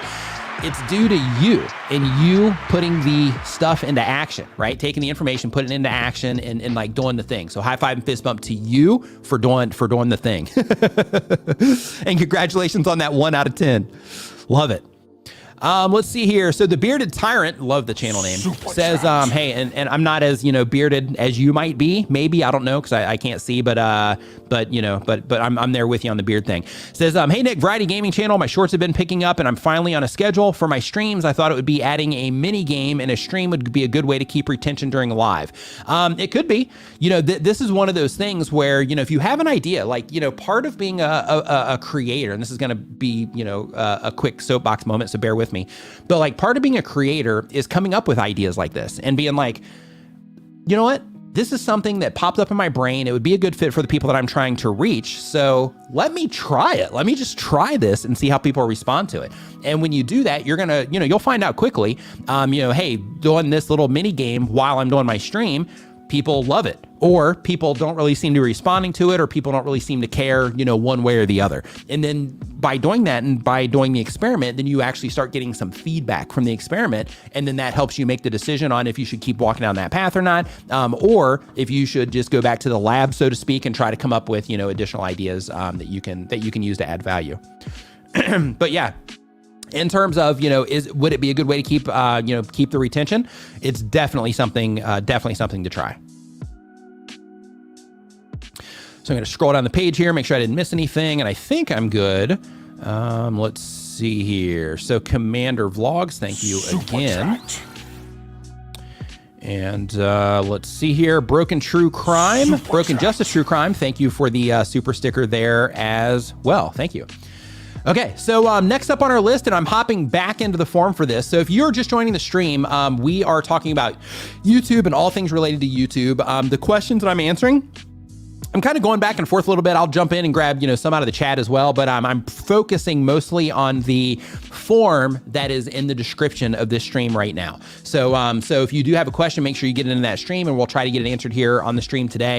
If it doesn't get answered here on the stream today, I do want to let you know if your question is in there that it's possible, because I'm recording a bunch of podcasts and stuff right now as well. So it's possible it could end up as another piece of video content where you'll get credit. It could end up, in a podcast form or something like that. So just as a heads up, if it doesn't get answered on the stream, like if it ends up way back in the queue, then in that case, it still might surface somewhere. So definitely, if you have a question, make sure you put it in there so I can get it answered for you somewhere. Let's see here. Excuse me. So next, we've got Top Financial Alpha. And hold on really quick. Doug has something here. He says, from Kitchen Uncomplicated, as a follow-up, the consumer question, is there a better practice template like hook, intro, question, CTA, answer, question, outro, etc.? Absolutely. So, there's video structures, you can call them templates if you like, but there's video structures that are just proven to work. So yeah, absolutely, there are those. And all you have to do, like that notepad that a lot of you are using from TubeSpanner, you can use that to examine other videos too. Like that's not just made for you to, take notes during my live stream. Like the purpose of that tool is to take notes on any YouTube video, but you can also use it to study other people's content. So like in your case, Kitchen Uncomplicated, what you can do is you can go and you can watch my videos and you can take a note. You can be like, okay, this is this hook, and you can do this with paper, on your phone, whatever. But I'm just saying it just makes it easy because it adds timestamps and everything.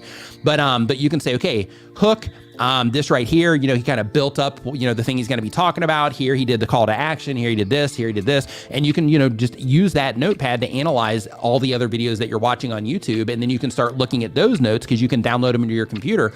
You can start looking at those notes and say to yourself, like, okay, it seems like everybody is doing these types of things with their hooks. Everybody, after they do their hooks and they start getting into the content, they do these things, they re-engage people in these ways. And it just really helps you, analyze other videos that you are, that you're going up against. Or that you're just watching, that too. So Calming Anxiety, member for 15 months. What's up, Martin? Hope you're doing awesome, man. Says, hope all are well, just watching and creating as always. Mega thanks, Nick, for your support. Thank you for yours as well, Martin. Super appreciated. So let's see here. So next up here, we got Top Financial Alpha is our question, is the person our question is from. They have an investing and finance channel. The goal of the channel is to promote great information about investing and to share their accounting knowledge. And the question is, I'm very familiar with many YouTube protocols and have researched a ton on growing a YouTube channel over the last year. Love your channel, Nick. Thank you. But my question is, I cannot find where to go to get rare stock footage, almost like documentary videos on JD Rockefeller or other well-known people. Where the bigger channels find their stock photos and videos, I'm already subscribed to Storyblocks and Canva, but they don't have rare footage, and you can't buy it on sites like Shutterstock. It's not there. So I can't remember the name of the site off the top of my head. I think it might be like archive.org or something like that. But there is a website, and you might just have to Google it unless somebody in the chat knows it. But there's a website where you can go and you can find things that have where the copyright has fallen off, things like that, just due to time.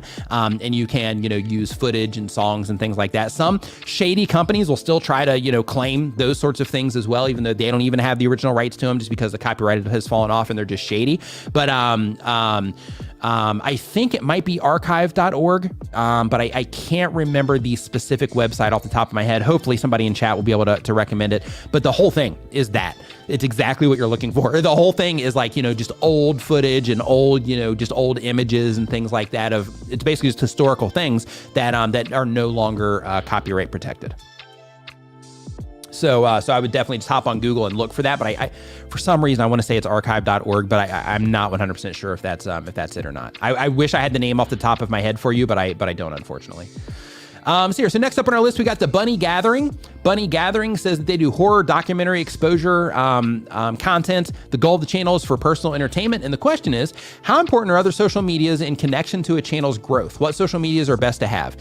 So you can do everything you need right here on YouTube without the need to have any other social media presence if you want. I ran that for a really long time with a secondary of Twitter. So I like Twitter. I'm on Twitter all the time anyway. So therefore, I made sure that I have an account over there and I use it. I'm on Twitter every day.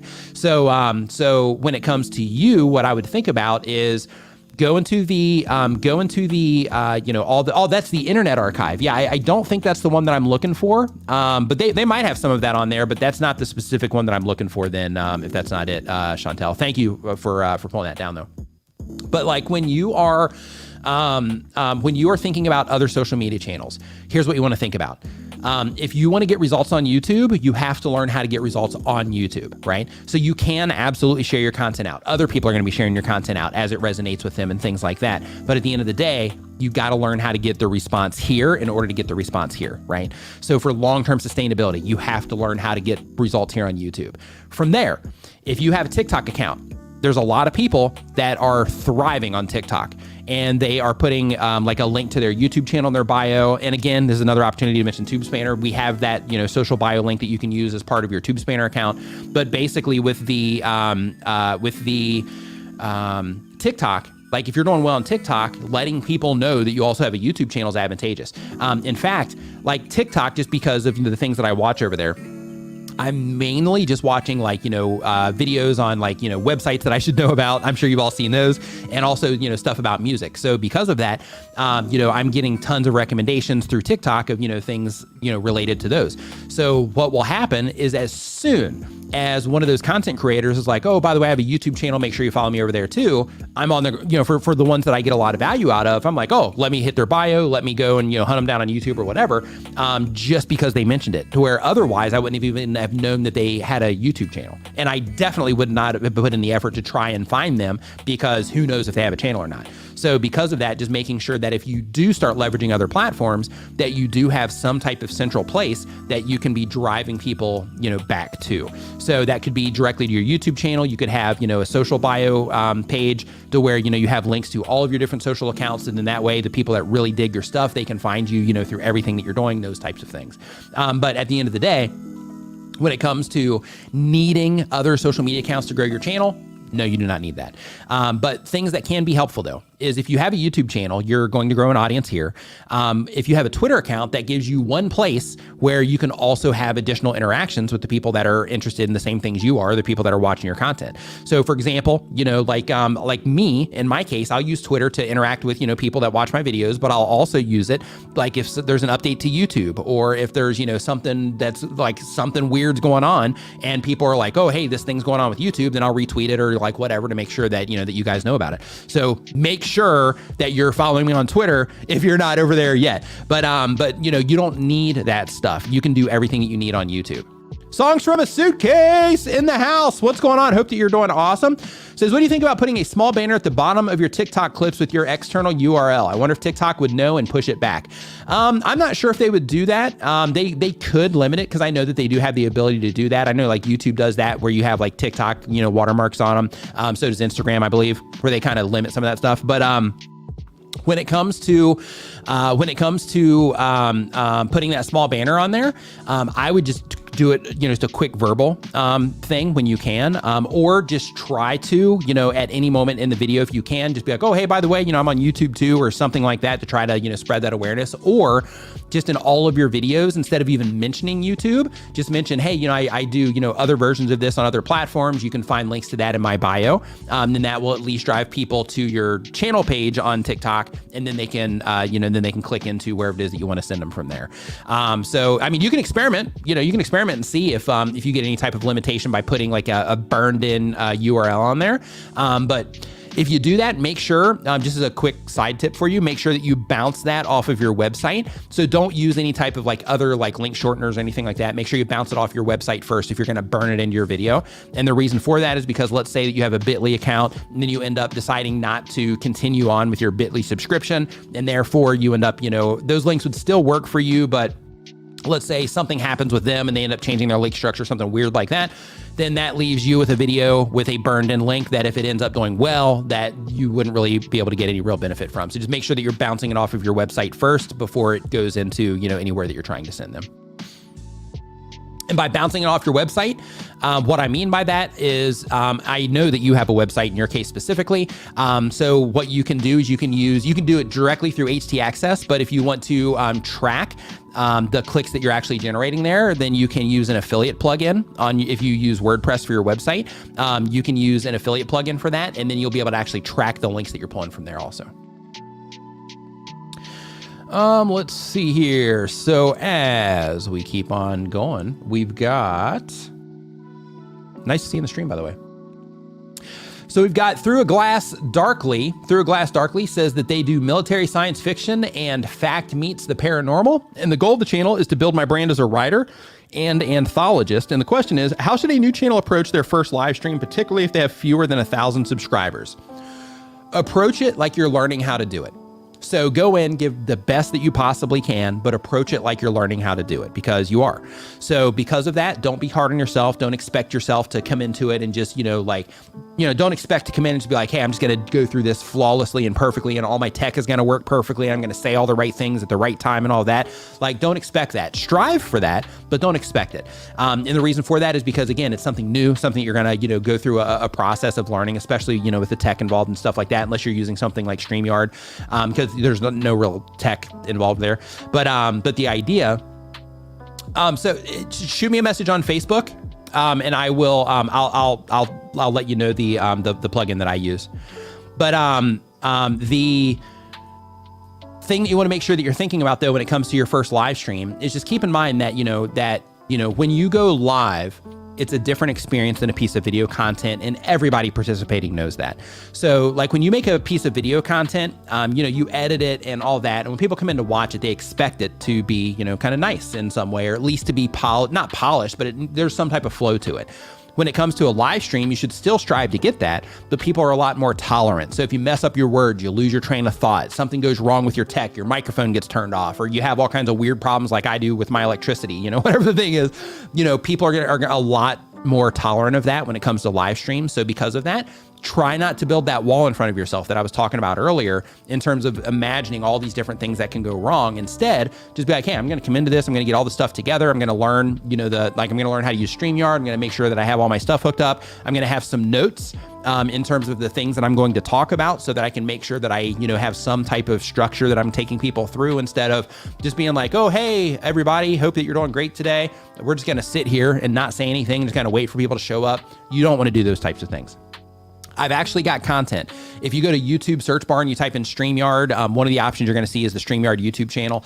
Click into that. If you go into their playlists, then you're going to see one playlist in there that is mostly just me, and it's all about live streaming to YouTube. And I've got hours and hours and hours worth of content in there about, how to get more views on your live streams, how to, get your live stream started, the things that you need to do when you first start live streaming, all that. I really encourage you to check that out if you are, really wanting to get into live streaming. And it's all free. It's just available on a different channel than the one you're watching right now.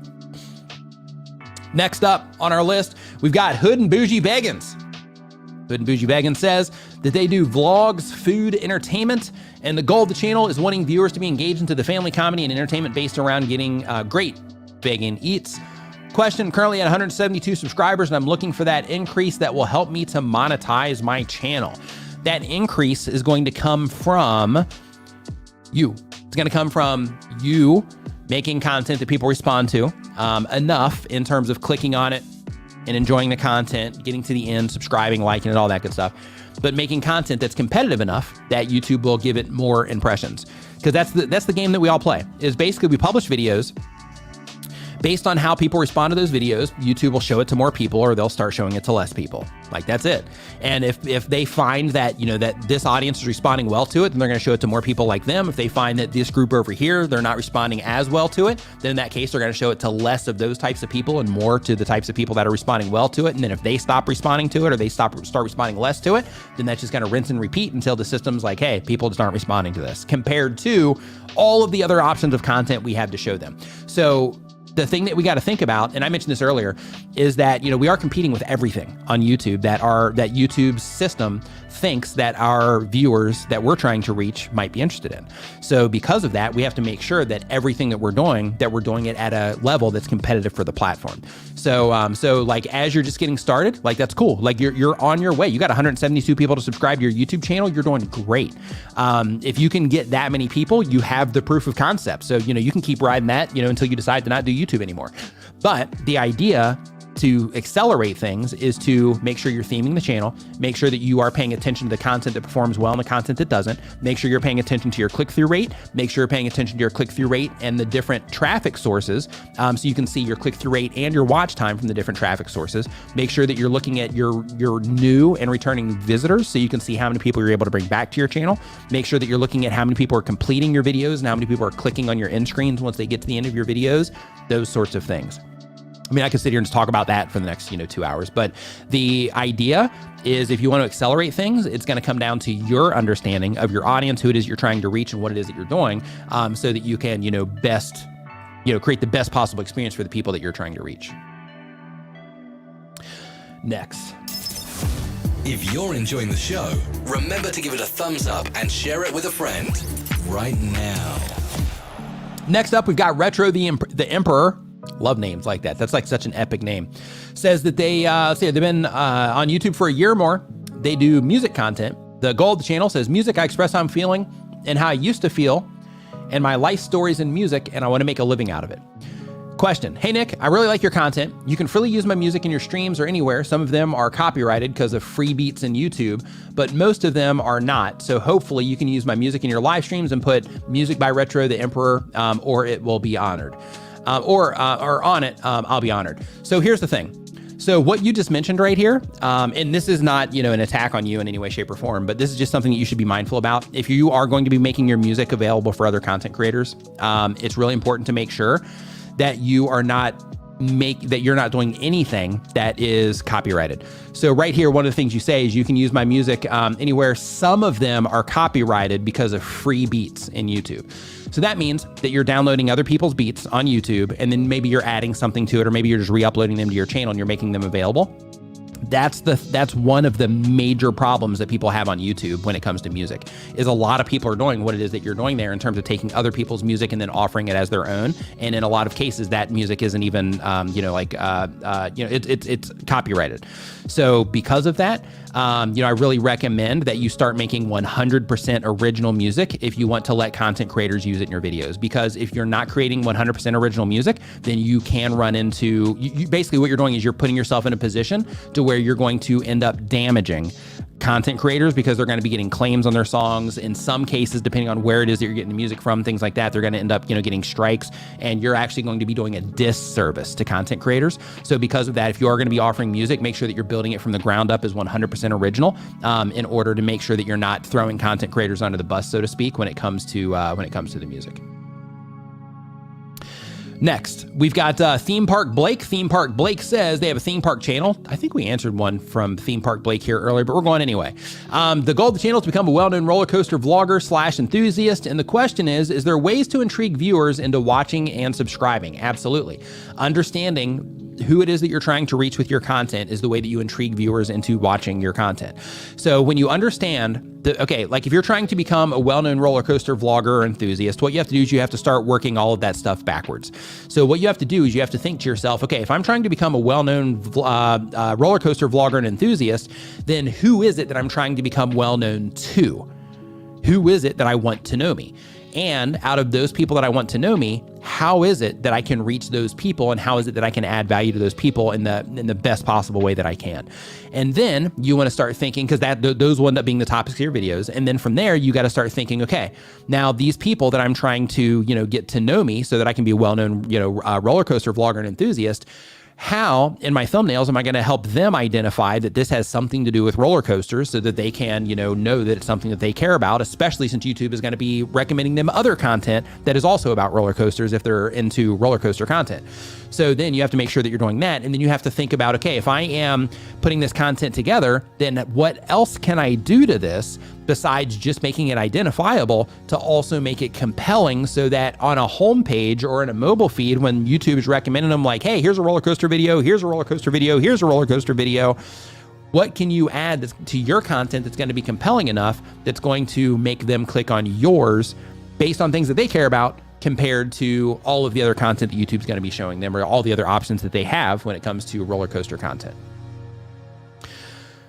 That's what you got to think about when it comes to, getting people to actually watch the content. Is you have to make content that people, that's watchable. And I'm not saying you're not doing this, but I'm just saying, this is a rule that we all have to follow. We have to make content that's watchable. We have to make content about things that people are interested in. And then we have to make it identifiable from the outside so that they'll actually know that content that they're interested in sits behind that one click that they have to make. So let's see here. So next up, hey, I got your message there, Doug. I will go into that tab right now. And while I'm refreshing that, the driver sensei says, Nick, how do live streams get CPR copyright claims if the artist is there performing live on their channel? How do they get permission to use while on your live? So what you can do is, just because you have something playing doesn't mean that it's necessarily going to get like a claim or whatever. But if you have the permission, then it's probably going to get a claim anyway. But the rights holder that you got the permission from, they'll be able to release that claim. So, so because of that, it's not necessarily about like, hey, it's 100% not going to get a claim on it. It's more that if it does get a claim, it's not a big deal because we're going to be able to get that claim released because we have the license to use this or we have the rights to use this because the actual person that makes it is right here. And they also still own the rights to it because just because they made it doesn't also mean that they own the rights to it. They could have sold the rights to it, things like that. So as long as they still have ownership of it, then in that case, you don't have to worry about it, as much. Let's see here. It still can be a concern though, especially if it's like, like if they have it, like published as well, you can, that whole thing, it's definitely a minefield, so to speak, on YouTube. So let's see here. So Broken Justice, thank you again for the for another super sticker, super appreciated, and for another super sticker, appreciated there too. And then Frosher Josher says, "What is a better?" I'm actually going to turn this one off because the storm has passed. So I had my phone here like ready to rock and roll. So I'm just going to close that down, and then now the power's going to go out. So Vrosher Shosher says, what is it better? What is better, a higher audience retention percentage or a higher average view duration? Should I focus on making shorter vids with a higher percentage or longer vids with a higher average view duration? I make Minecraft videos. The answer to that is yes. So of course, the total watch time that you're generating is important because YouTube is trying to get as much watch time per impression as possible. However, YouTube is also very focused on viewer satisfaction. And one of the ways that YouTube identifies viewer satisfaction is by how much of your video somebody watches, which is the percentage. So because of that, if you have a 20-minute video, but a lot of people are still watching it, but it averages out to be like a lower, percentage, you're still accumulating a lot of watch time and that video still might do great because they watched, a decent amount of it. However, if people were to have watched a much larger percentage of that video, let's say you have a 10-minute video. We'll do this easy. Let's say you have a 10-minute video. And out of that 10-minute video, let's say that, we'll go 20 minutes just for fun. Let's say you have a 20-minute video. Out of that 20-minute video, let's say that you have, a lot of people that are making it to the end. Let's say you have like a, I don't know, let's say like a 30% complete rate or something like that, which would be great for a 20-minute video. But let's say, percentage viewed in terms of the averaged version of that. Let's say that you're hitting, I don't know, like 50% or something. In that case, in a 20-minute video, that would still be great because you'd be getting 10 minutes of watch time. But if you were to push that to 60% of a 20-minute video, that video would blow up. Right? Or not 60%, I'm sorry, like 70% or 80% of a 20-minute video would blow up. As long as your click-through rate was high, and all that as well. But basically the idea is you want to kind of balance out the two. So like if you're making videos and you find that people aren't, like you're making 10-minute videos and you're finding that you can't get people past 5 minutes, there's no reason to make a 10-minute video.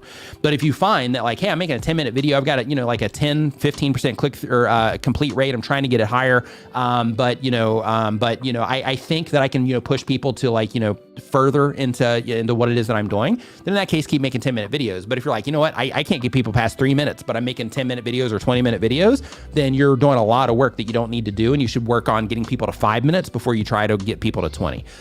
So when it comes to, average view duration or the total watch time that you're getting, both of them are extremely important. But another factor that I want you to keep in mind is another thing that happens is when you are when a viewer is interacting with your content, if you have a 5-minute video or a 10-minute video and they get all the way to the end of your video, they get, all like 90%, whatever, until your end screens show up, and then you get them to click into one of your end screens and they end up watching another video, that's also going to do wonders for that video if that happens at scale.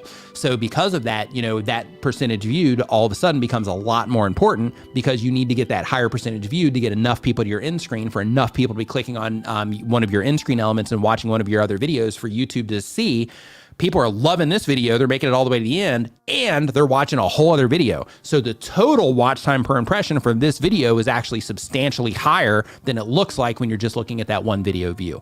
So so you just want to make sure that you're looking at it, from that angle, in terms of, the how people are responding to your content. But, when it comes to, the total watch time or the higher, percentage viewed, both are important. And you, as the content creator, based on what you're currently seeing in your audience retention reports, need to balance out, like how long your videos should be based on, how far people are getting in your videos. But keep in mind, you can have videos that do awesome with a low percentage viewed if, like, the click-through rate is high and the rest of the engagement is high. And the videos, of course, is a little bit longer in that case too. So, it's really weird because YouTube, they publicly say that they're analyzing like billions of bits of data across the entire platform, to help serve content to the right people.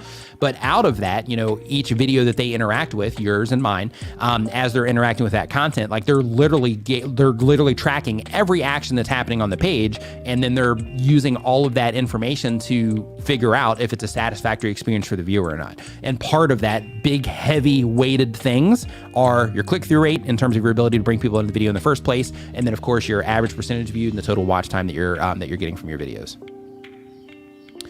Great question though. Let's see here. So Driver Sensei says, going great, Nick, just traveling question. Is it bad to react to a controversial trending topics? Does YouTube now tend to deliver your original videos to those viewers that aren't interested, causing stagnation? So what you want to think about is, when you are deciding the topics you want to make for your videos, all you want to do is run it through the filter of, is this a good fit for the people that I'm trying to reach? Yes or no. That's it.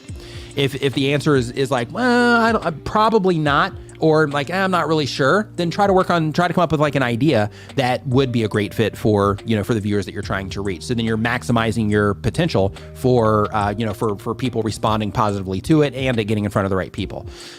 So in terms of you saying, does YouTube now attempt to deliver your original videos to those viewers that aren't interested, causing stagnation? What happens is, when people start interacting positively with your content, then YouTube will go into like, they'll, for some of them, based on topics and the videos that they're watching at that point in time, things like that, YouTube will show some of your new content to some of those people. They'll show some of your archive content to some of those people based on the things that you were talking about in that in your archive that would be relevant to the things that viewer cares about, right? So that's the idea. And that's why it's so important to have a theme channel as well, because when you have a theme channel, then everything on your channel is a great fit for everybody that interacts with the channel, or at least a majority of the people that are interacting with it. Let's see here. So we got that one taken care of, and I think that brings us up to date there. And then we'll hop back into the forum right here in just a second. And really quick, Cryptoholic says, Nick, I found my logo being used by another YouTuber that my designer made for me, but it's not copyrighted. How do I claim it without the expensive trademark? Thanks. So if it was made for you and you have the original files to it, and I would do this research first too, just to make sure, and you are 100% certain that your designer didn't make one for them too, and then make yours after theirs, then in that case, technically you can issue a DMCA for that, because your graphic is copyright protected work.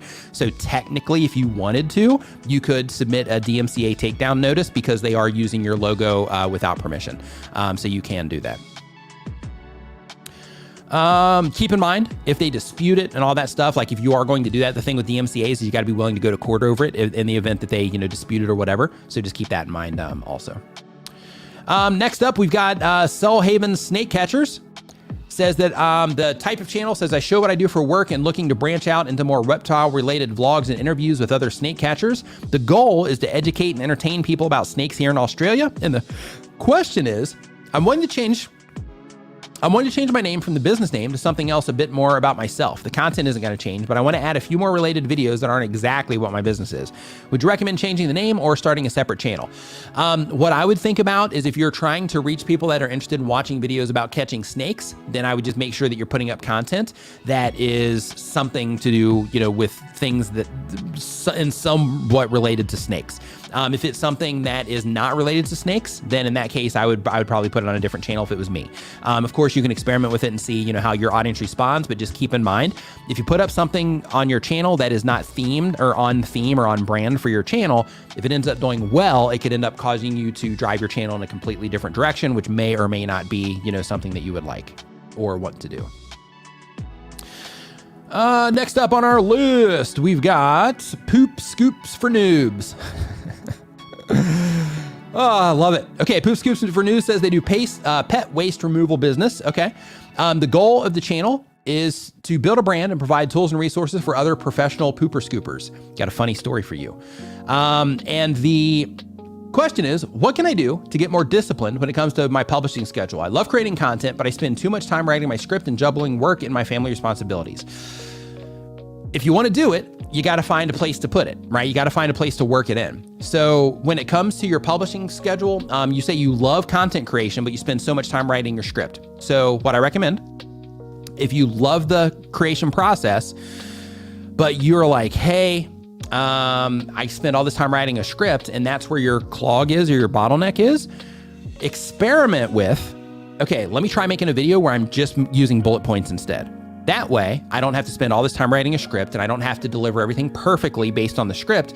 I'm going to have my topics that I'm going to talk about during this video, and I'm going to hit a bullet point. I'm going to talk about it in my natural language, and I'm going to talk about it the way that I would normally talk about it with, anybody else. And then I'm going to move on to my next bullet point and talk about that, so that then that way, what I'm doing is I'm focusing my time on the creation process versus the preparation process for that particular video. So on the preparation side, of course, you vet the concept by looking around for, things that people that are interested in the pooper scooper business would be interested in, and then you make content around that based on your experience. But instead of spending all that time writing the script, you use bullet points instead, so that you can spend less time on the actual scripting side and more time on the content creation side. So you're taking time out of the scripting, putting that time into the actual content creation itself. So there's one option. Another option, if you're having trouble staying, with consistency, is to batch create your content, which means when you do have pockets of time open up, try to make more than one piece of content in a setting. And then by doing that, it'll help you get ahead a little bit if you have the time to do that. Outside of that, you also have sacrifices. So, as with anything, just like, when you were starting your pooper scooper business, as an example, when you were starting that business, in order to do that, you had to find time out of the other things that you were doing in your life, either your job or the other businesses that you had or whatever. And because of that, you had to carve out time in order to figure out, the details of this particular business, in order to, figure out how to run ads for it, or how to, what things in your area that you had to set up booths at in order to get in front of pet lovers or people with pets, those types of things. So you had to carve out that time. So the same exact thing applies to your YouTube business. And the reason that it applies here is because if you want to do it, you have to be able to make the time in order to do it. So part of consistency when it comes to YouTube is a lot of people look at it like I need to be consistent for the sake of, just constantly plugging content into the system. But on the other side of consistency, the reason that you want to be consistent is because it also forces you to build the process of creating content into your lifestyle. So if leveraging YouTube for your business is something that you plan to do for the future, then in that case, you have to work the process of creating content in your lifestyle. If that means that you have to sacrifice, an hour a day of Netflix, or that you have to sacrifice, an hour a day doing something else, in order to make sure that your marketing side of things in terms of your YouTube channel gets complete, then by all means, do that. Another thing is you can also have help. So, part of, having your business is that, in some cases, you can have, people help you with different aspects of your business. So one of those things could be that, hey, I'm going to, reach out to somebody. I'm going to train them up on all the things, required for my business. And I'm going to have them start writing up scripts for me. And then I'm just going to go through and spend my time, instead of writing the full script, just fine tuning what it is that they're doing, and then, go and make a video about that. So, there's different approaches that you can take, but at the end of the day, you have to prioritize it. And another part of that is also, you know, when it comes to your business, when you have clients and you're like, hey, I have to be there on Tuesdays at 3 o'clock because that's when I committed to them. That's in my calendar when I said that I was going to be there. You show up Tuesday at 3 o'clock. So the same exact thing applies to you in terms of like, hey, Monday at 3 o'clock, I don't have any clients at that time. So because of that, I'm going to block off an hour here to work on my script or to work on my bullet points. Wednesday at 2 o'clock, I don't have any customers there. So while I'm sitting in the car and I'm waiting to go to my next job, or I'm at a coffee shop waiting to go to my next job, I'm going to sit there and I'm going to work on, you know, my script or my bullet points. And then as soon as I get home, I'm going to, you know, work on that content, or maybe I'm going to bring my camera with me. So while I'm out in the field, I can, you know, make videos. So, you know, just kind of, you know, while I have those pockets of downtime. So it's just figuring out, you know, where to insert it into what it is that you're doing. Let's see here. So the driver sensei says, I hypothesize, Nick, are you the YouTube algorithm, and do your glasses keep you in human form? They do. That's why I don't take them off that often. No, I'm just kidding. No, absolutely not. But they do keep me in human form. Oh, good stuff. Yeah, how we got here, Genealogy says the TubeSpanner scripting tool can also save you time. Absolutely, it can. Thanks for the reminder there. Yeah, so TubeSpanner has like a full scripting tool. They, you know, will show you about how long it's going to take you to finish that portion of your script and things like that. Really awesome tool. So so if you are scripting your videos, I also encourage you to check that out as well. Thanks for mentioning that. So next up on our list here, we've got Backyard Reactions. Backyard Reactions says they do movie and TV trailer reactions. The goal of the channel is to become monetized. And the question is, I rebranded my channel to its current state from what used to be the political channel, and I'm not growing. Should I start a new channel or just be patient and keep the rebranded one? I currently have 431 subs. So you are making movie and TV trailer reaction content for people that subscribe to a political channel. I would make a new channel. If it was me, I would make a new channel for that. Technically, like you're far enough along to where it, like, you could go in any direction right now. So technically you could just delete all those videos, those political videos off of your channel, and just start making them about movie and TV reactions. And it's not going to be that big of a deal. But if it was me, I would be like, you know what? I'm gonna start another channel. Doug says optimize for Nimmin, not a robot. Nink, it's my new name, Nink. So next up on the list, we've got Jay Amor. Jay Amor says that they've been on YouTube for a year or more. They do plus size fashion and lifestyle content. The goal of the channel is to inspire plus size women to grow their confidence regardless of where they are on their journey. I would also like to have a full-time income from YouTube. Question, I've found that content that does well monetarily is not necessarily the type of content that I enjoy making. It also isn't the content that performs well as far as metrics. How do I balance creating content that I enjoy versus content that generates revenue? Thanks so much. Okay, so this is one of those things where you have to make a choice. So when it comes to you making content that you don't enjoy, first you got to analyze what it is that you're doing. Because if you're making content you don't enjoy just for the sake of generating revenue, then in that case you might want to consider making content about something else, or trying to find, just experimenting like crazy for the same audience, but experimenting like crazy with the content that you're making, trying to find something that generates more revenue.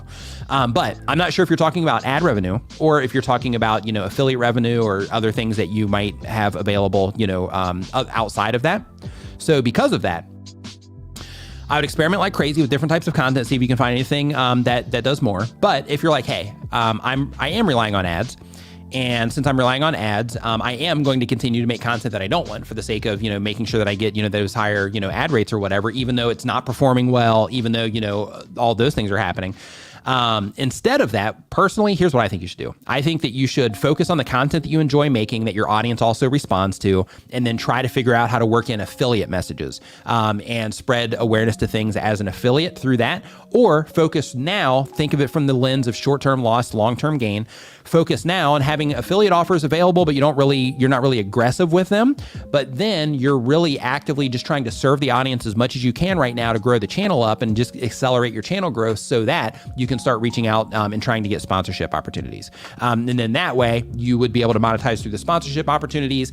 You would enjoy making the content that you enjoy making, and then you'd be delivering the value to your audience that you're wanting to deliver there, and your audience will enjoy the content that, that they are already enjoying on your channel. That would be the approach that I would try to consider there for the sake of, for the sake of trying to kind of plug a few different holes that you're dealing with there. So ad revenue is the way that you're generating income. Yeah. So in that case, just a heads up. So if you are actively bringing attention to things as an affiliate, so let's say, for example, you, in your case, because you're doing, fashion and lifestyle stuff. So let's say that you are, let's say that you have a video that you make about websites where, people can get high quality plus size clothing. And these are your 3 best websites to get high quality plus size clothing. Then of course, there's a really good chance that those websites have some type of affiliate program set up. So what you want to do is you want to go and you want to find those ones that do have the affiliate program set up, as long as it's one of the ones that you would recommend anyway. And you can also do this. You can say, hey, these have an affiliate program, but I also love this store and they have great stuff. So I'm not going to have an affiliate program there because they don't even have one. So, but I'm still going to recommend them because it's a great thing for the audience. So then what you do is you go find those, and then instead of relying 100% on the ad revenue, then you just deliver the content. And then you also let people know, by the way, I got links to these stores down in the description below. And if you click on them, you'll actually help support the channel. Well, actually, you don't want to say that, especially if you're sending people to like Amazon and things like that, but just say, I got links to these stores down in the description below, and then have a little message down there letting them know that it's an affiliate link. And if you want to, you can say, if you do click on those links and you make a purchase, I'll be getting a commission, so thanks for that, and then move on with whatever it is that you're doing. But just as a heads up, the reason I'm telling you to do this is because depending on the affiliate programs that you get involved with, you can make a lot more money with a lot less views in some cases, depending on what it is that you're promoting. So because of that, I would look at affiliate marketing as just one of those things that you can use to kind of compensate for some of that ad revenue. Let's see here, because another thing that I just want to bring to your attention really quick is you say you've been making videos for a year or more. And, part of the sustainability side of YouTube and just creating like a nice solid foundation is, making content that you enjoy. And that sounds kind of like, pie in the sky type of thing in terms of like, oh, wouldn't that be great, type of thing. But in reality, like sustainability, like if you want to do this for a long period of time, you got to do stuff that you like. And sometimes to get to the stuff that you like, sometimes you have to wade through doing some stuff that you don't like to figure out that you don't like it. But then, you got to find that stuff that you like if you want this to be a sustainable thing. Next up, okay, we did Joy Armor there already. So next up, we've got Taka. Taka says that they upload when they have time. They do gaming content. The goal of the channel is I want to be people's inspiration like Dan TDM was mine. Question, how do I get my videos to show up on their home pages? Make high response content. And I know that that's just an easy answer and there's no real context there. But when it comes to making high response content, what that means is you are accurately targeting the people that you're trying to reach topically with your content. You understand who it is that you're trying to reach so that you can target them properly. You're making content topically about things that for a fact that they care about through research that you do, through your being embedded in the communities around the type of content that you make. You're making thumbnails that help them identify that your content's something that they care about. You're getting them to click on it by also adding compelling elements to your thumbnail and or title. And then once they start watching your content, you just lather them or bathe them in value or entertainment or whatever it is that you are, whatever the value is that you're delivering. And you just rinse and repeat that process over and over again. And you use your analytics to fine tune that process based on the response that you see or based on how you see people are responding to what it is that you're doing. Everything on YouTube, this is the thing that the elephant in the room that we all have to always know and acknowledge. Everything on YouTube is performance-based. If your videos perform well to the people you're trying to reach, they will perform well. If they do not respond well to them, then YouTube is going to instead show them other content from other channels, maybe even some other content on your channel, but other content that they think that viewer will respond to because they're not responding to yours. So just make sure that you keep that in mind. Mr. Deep Sound is our next question here from the forum, and they do music promotion / label. The goal of the channel says, my channel started as a personal playlist, transformed into a brand for some releases, but mainly is focused on personal choices, like the way that it started. Question, I would like to get some tips since music channels are pretty much dead on monetization for the past 2 years. I still have faith to upload daily and share my music to the world, but sometimes I get really low views. Only on a few videos blow up after months of uploading or even years. It's really hard to maintain high retention on all videos since the audience might like some tracks more than others. I'd like to have more people check out my uploads before they have the chance to blow up in views out of nowhere. Like let's say the first 24 hours of uploading something, I would like to have more people checking it out. Okay. So what you need to do, if possible, with the approach that you're taking to your YouTube channel, what you got to do if possible is, if you can, because what you're wanting is you're wanting that surge when you first publish a piece of content. So one, it's going to come down to either the music being awesome itself, or two, it's going to come down to a personality of some kind being attached to the music. So what I mean by that is if you attach a personality to it and people start enjoying the personality, they start enjoying the content creator and their perspectives on everything and all of that, which it seems like that might be some of what you might be working on here. But if they connect with the content creator, then they're going to be much more likely to actually click on it and come in at the time of publish because they're a part of that community. They enjoy that content creator as well as the music. So because of that, one thing that I would experiment with if you're not doing this already is adding personality type content to what it is that you're doing in terms of, these are the reasons I think people, shouldn't, get into, I mean, who's going to say who's going to get into what type of music? That's not a good example. Let's say that, your thing is, these are three music genres that I just don't understand, right? Then what you do when you add that personality to it is the people that also don't understand those genres, they'll be like, oh yeah, I totally get it, totally resonate with everything it is that you're saying. Like you have that relatability then. And then the people that do understand those other ones are gonna be like, oh yeah, this person just clearly isn't for me because, they just don't even understand this whole other thing that I'm, into or whatever, or they'll enjoy, some of the stuff you do, but you'll start creating that line in terms of people being like, yeah, this person totally is, similar to me in terms of their thought, or they're not, and then they'll go and watch somebody else for the ones that are not. But you want to build that audience of people that are similar so that when you publish your videos that they, come in and watch them quickly. Let's see here. Also, as a musician, like if you're a musician, you're uploading videos to YouTube and you're trying to grow your channel, and that's the goal, you might want to try shorts. Like if you're like, hey, I'm making music and I just want to get my music out there and just kind of, get more people involved. Because like when it comes to YouTube shorts, when it comes to TikTok, as well, Instagram Reels, like all those places right now, like there's a huge opportunity for anybody that's making music or doing anything that might otherwise be difficult to get people to click on, like when it shows up on a homepage. So because of that, if you're not already, I would try working on some of the short form content as a way to just get in front of new audiences that might not have, seen your stuff before so they can get familiar with your music. And then when it's presented to them on YouTube later, then they might click in and watch some of that content as well.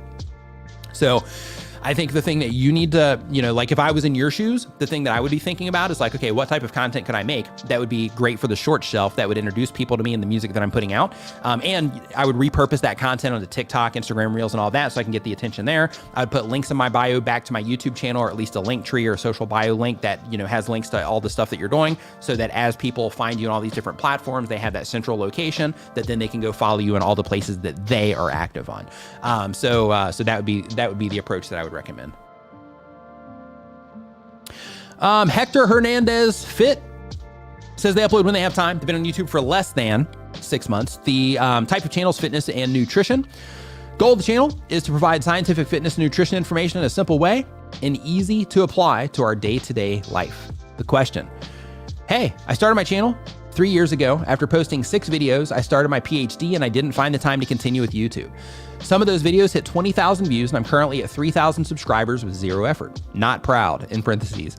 Now I want to start uploading frequently, but after 3 years, is my channel dead for the algorithm? Will it affect the performance of my videos? Should I start a new channel? Thank you, greetings from Spain. So as long as you're uploading content that is still in alignment with the other content that's on the channel and the people that would have been reacting to it in the past, then in that case, do it on the same channel. But if you are like, hey, what I'm going to be uploading is going to be something different than what it was that I was doing on this channel. It's not going to be great. Even if I do have some of those people trickle back in, it's not going to be great for them. Then in that case, that's where you would make the call to start a new channel for it. Let's see here. Going to refresh this page because I think I missed a couple here. Let's see here. So let me scroll up really quick. Oh, nice. Super chat. So Hot Mess history with T said what T said says. I'm giving you the applause for this one because I already know it's going to be good. Says, hey Nick, I crossed 90,000 subscribers this week. High five, fist bump to you. Nice work. Says I'm here every Saturday and I really appreciate your info. It's helped my channel a lot. I earn 6,000 to 10,000 per month, all from ad revenue. What is the next easiest revenue stream to pursue? Okay, it's a good question. So with the type of content that you have, if there are affiliate programs, making affiliate, items available is definitely something you want to consider. Because of your rate of growth, I'm assuming that you probably have a pretty strong community right now. So crowdfunding, like memberships, Patreon, those types of things would definitely be something to consider in your case if you can think of an additional type of value that you can provide. Another thing that I would definitely do with the growth that you're currently having, as long as your view counts are also in alignment with the growth that you're having, is I would start reaching out to sponsors that would be a great fit for your content as well. So if the only way that you're currently advertising is ad revenue and you're doing 6,000 to 10,000 a month, if you can start getting in sponsorships and you can start getting in some affiliate items and some crowdfunding, you're going to make a substantial amount of money on YouTube or from your YouTube efforts. So I would start implementing those things like, 89,000 subscribers ago. But, since you're doing them now, I would start implementing those things right away. Because once you start implementing those things, right out of the gate, you're going to start tracking and you're going to start seeing, the numbers from all those different things rise. One thing that is really important for us as, for our longevity as content creators, for those of us that are, kind of dependent on this stuff for our income, is that when it comes to monetizing, it's really important to make sure that you do diversify in as many different ways as possible, because sometimes, maybe your ad revenue will go down a little bit, but then you'll have other ways that you're monetizing that will pick up a little bit during that time. Maybe you'll have, 2 different ways that you monetize that are down, or 3 different ways that you monetize that are down for that quarter, but then you have, 2 or 3 other things that are up for that quarter that, that compensate for it or maybe go past what you normally do. So, by diversifying through those things, it's going to help you create a more stable income, and it's going to help you get money faster. So then, that way, like regardless of how long you spend on YouTube, you'll be able to fully capitalize on, on the opportunity that you have here for the duration of time that you're going to be doing it. Congratulations again. 90,000 subscribers is no joke. You're 10,000 away from the button club. So exciting. Love that. Absolutely love it. So Driver Sensei says, Mr. Nink Super Wink, should I remove comments that are redundant and have no substance about the video? Does YouTube use comments to gauge the video's topic? So leave them there. So only take out comments that are not a good fit for your, for the community. So like for me, if we have comments come in where people are, abusive to others or abusive to me, they're gone. If we have comments where people come in and they are just being jerks about whatever, gone.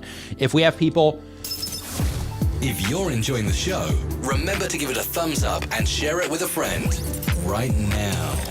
If we have people come in and they're like, hey, I think differently, and I think what you're saying is this, that, and the other thing, and I found that this, that, and the other thing, whatever, that's just a conflicting opinion, and it's not a big deal. We'll keep those, don't care. But for anybody that is, trying to, be problematic, the thing that I'm trying to do here is I'm trying to help content creators, and I also want to have a positive community of content creators.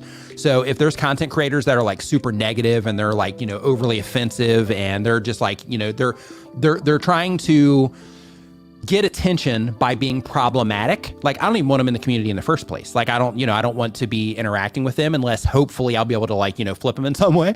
But at the end of the day, what I want is I want the people that I'm interacting with here, in the live streams and in the comments and all that, I want them to also be positive people that are trying to make positive contributions in whatever way they are. So, because of that, when it comes to, the comment section, I would just think of it in terms of, how does this comment relate to the community that I'm trying to build? And if it's just a, hey, great video, then in that case, it's not negative. It's not, it is positive, but it's not something that's going to go either way in terms of the community. But if somebody's in there and they start being super negative about what it is that you're doing, then when you leave those comments, it opens that opportunity up for other people that are like that person to come in and also hop on that train and also start, reinforcing the things that they're saying.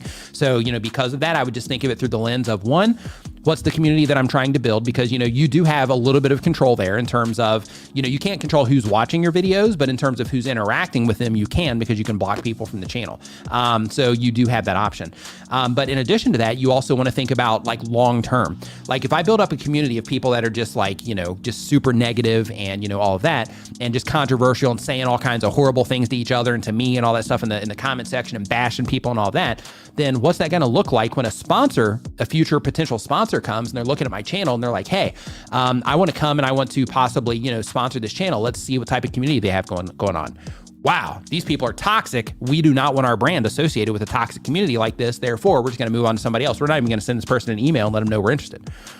However, if you have a positive community and, everybody's like cool and, all of that, then in that case, when the brand that's a perfect fit for your content goes and they research your community and they're down in your comments looking to see what's going on, they're going to be like, wow, these people are really engaged.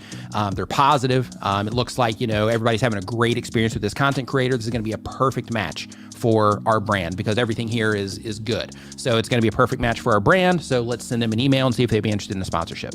So, you want to there's a lot, like when it comes to all of these things, like there's so much involved in terms of just things that, that if you really want to think it out and give yourself like the best possible, or the most possible opportunities, you really got to, think through all aspects of, even the little things that people seem or might think is insignificant, like comment sections, for example. Even those can make a, can make an impact in ways that, people aren't necessarily prepared for.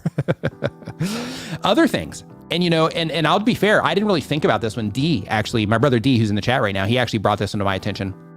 But also, when it comes to sponsorships, things like that, the people in your community can also have an impact on that as well.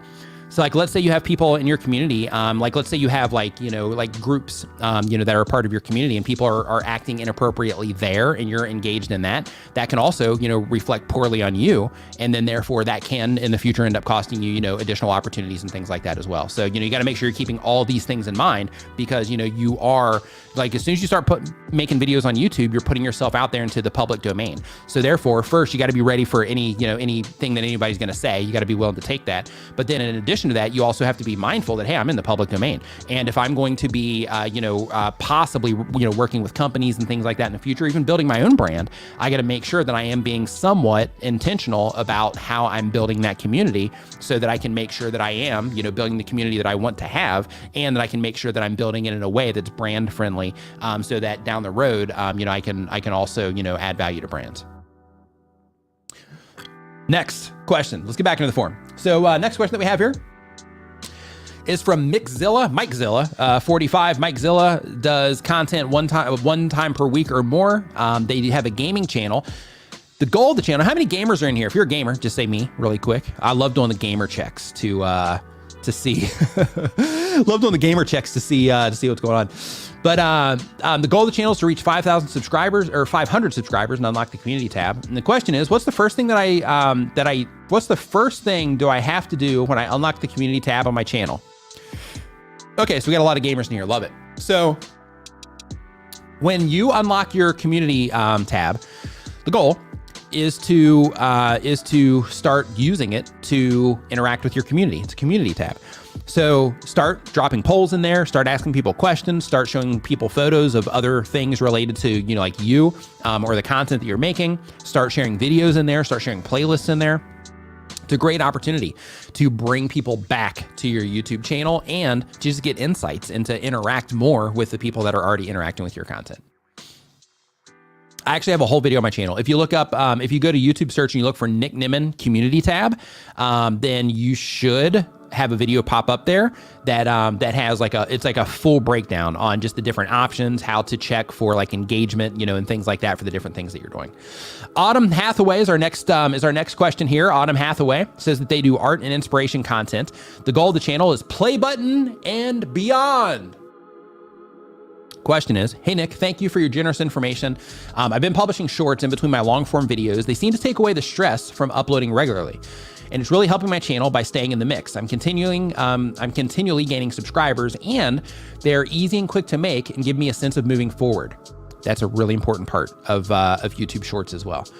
But I'm told that end screens don't work on shorts, so why would they offer the option to add an end screen, and what is the best way to end a short? Thanks.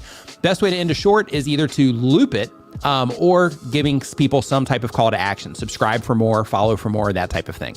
That's how you want to end it. But when it comes to the end screen elements, YouTube actually says not to use those in your YouTube short. So technically, if your short ends up showing up somewhere else on the platform, then they would show up.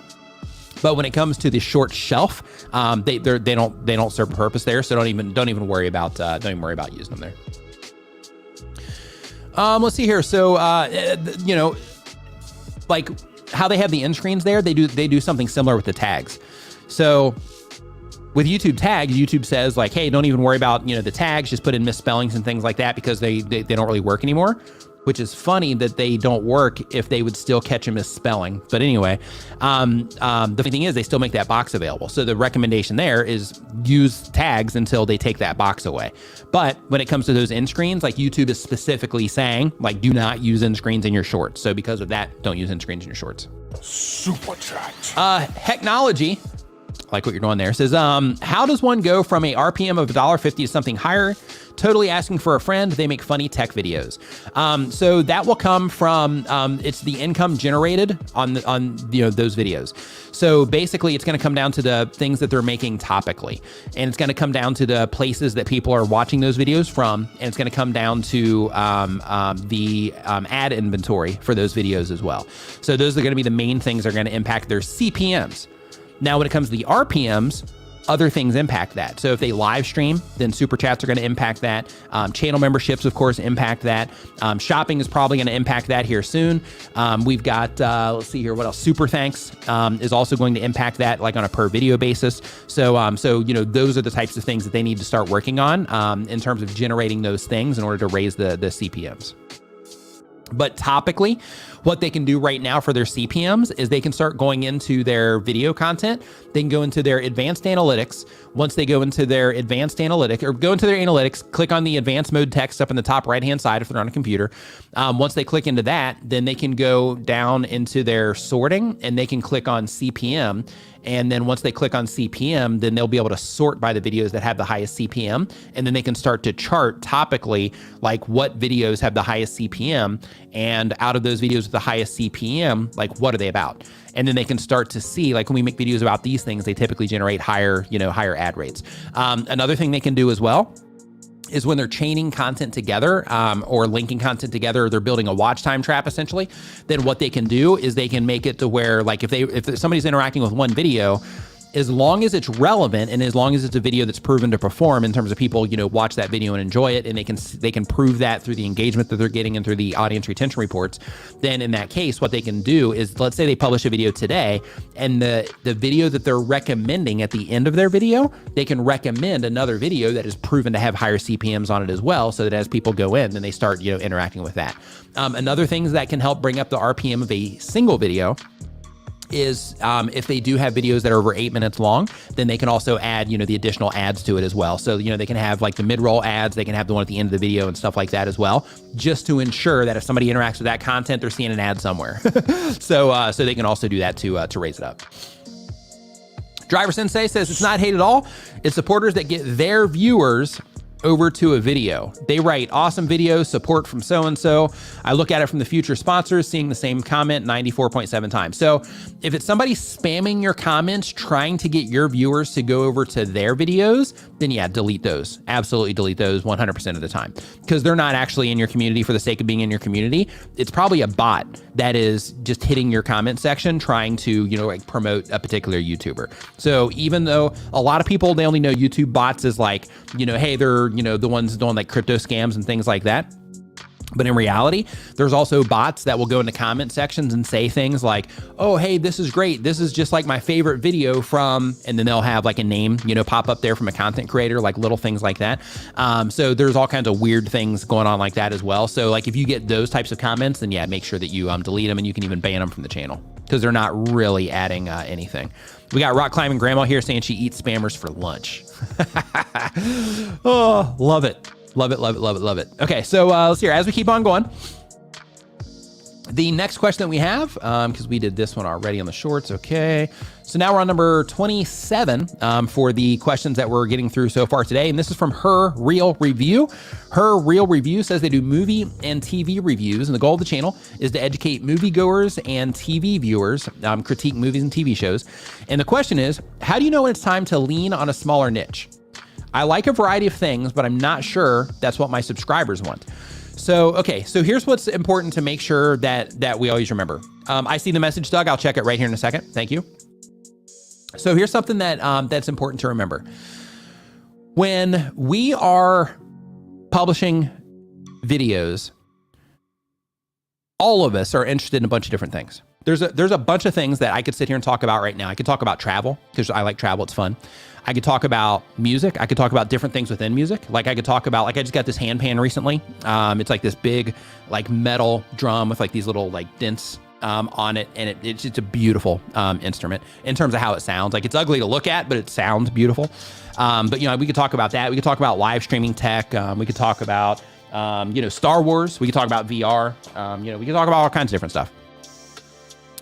But my channel isn't about all the stuff that I'm into. My channel is about helping YouTube content creators navigate this platform and understand it. So because of that, the content that goes on the channel needs to be in alignment with the value that I'm intending with this channel. So in your case, what's important to do is to make sure that you're thinking about, okay, what's the content that I want to make and I want to make for a while, and what's the thing that I want to be known for? And then making content about that as it relates to the audience that you're trying to reach, which in your case is movie enthusiasts and people that are into TV shows. So because of that, what you have to think about is I'm out of my life. I've got all these different things that I could talk about, but my channel is a resource for people that are interested in movie and TV reviews. So therefore, when I publish a piece of content to my channel, it's going to be something about movies, or it's going to be something about TV shows, because the people that are interacting with my channel, they care about movies and they care about TV shows. That's it. So when you are, when you have all of the different things that you would like to talk about, just remember that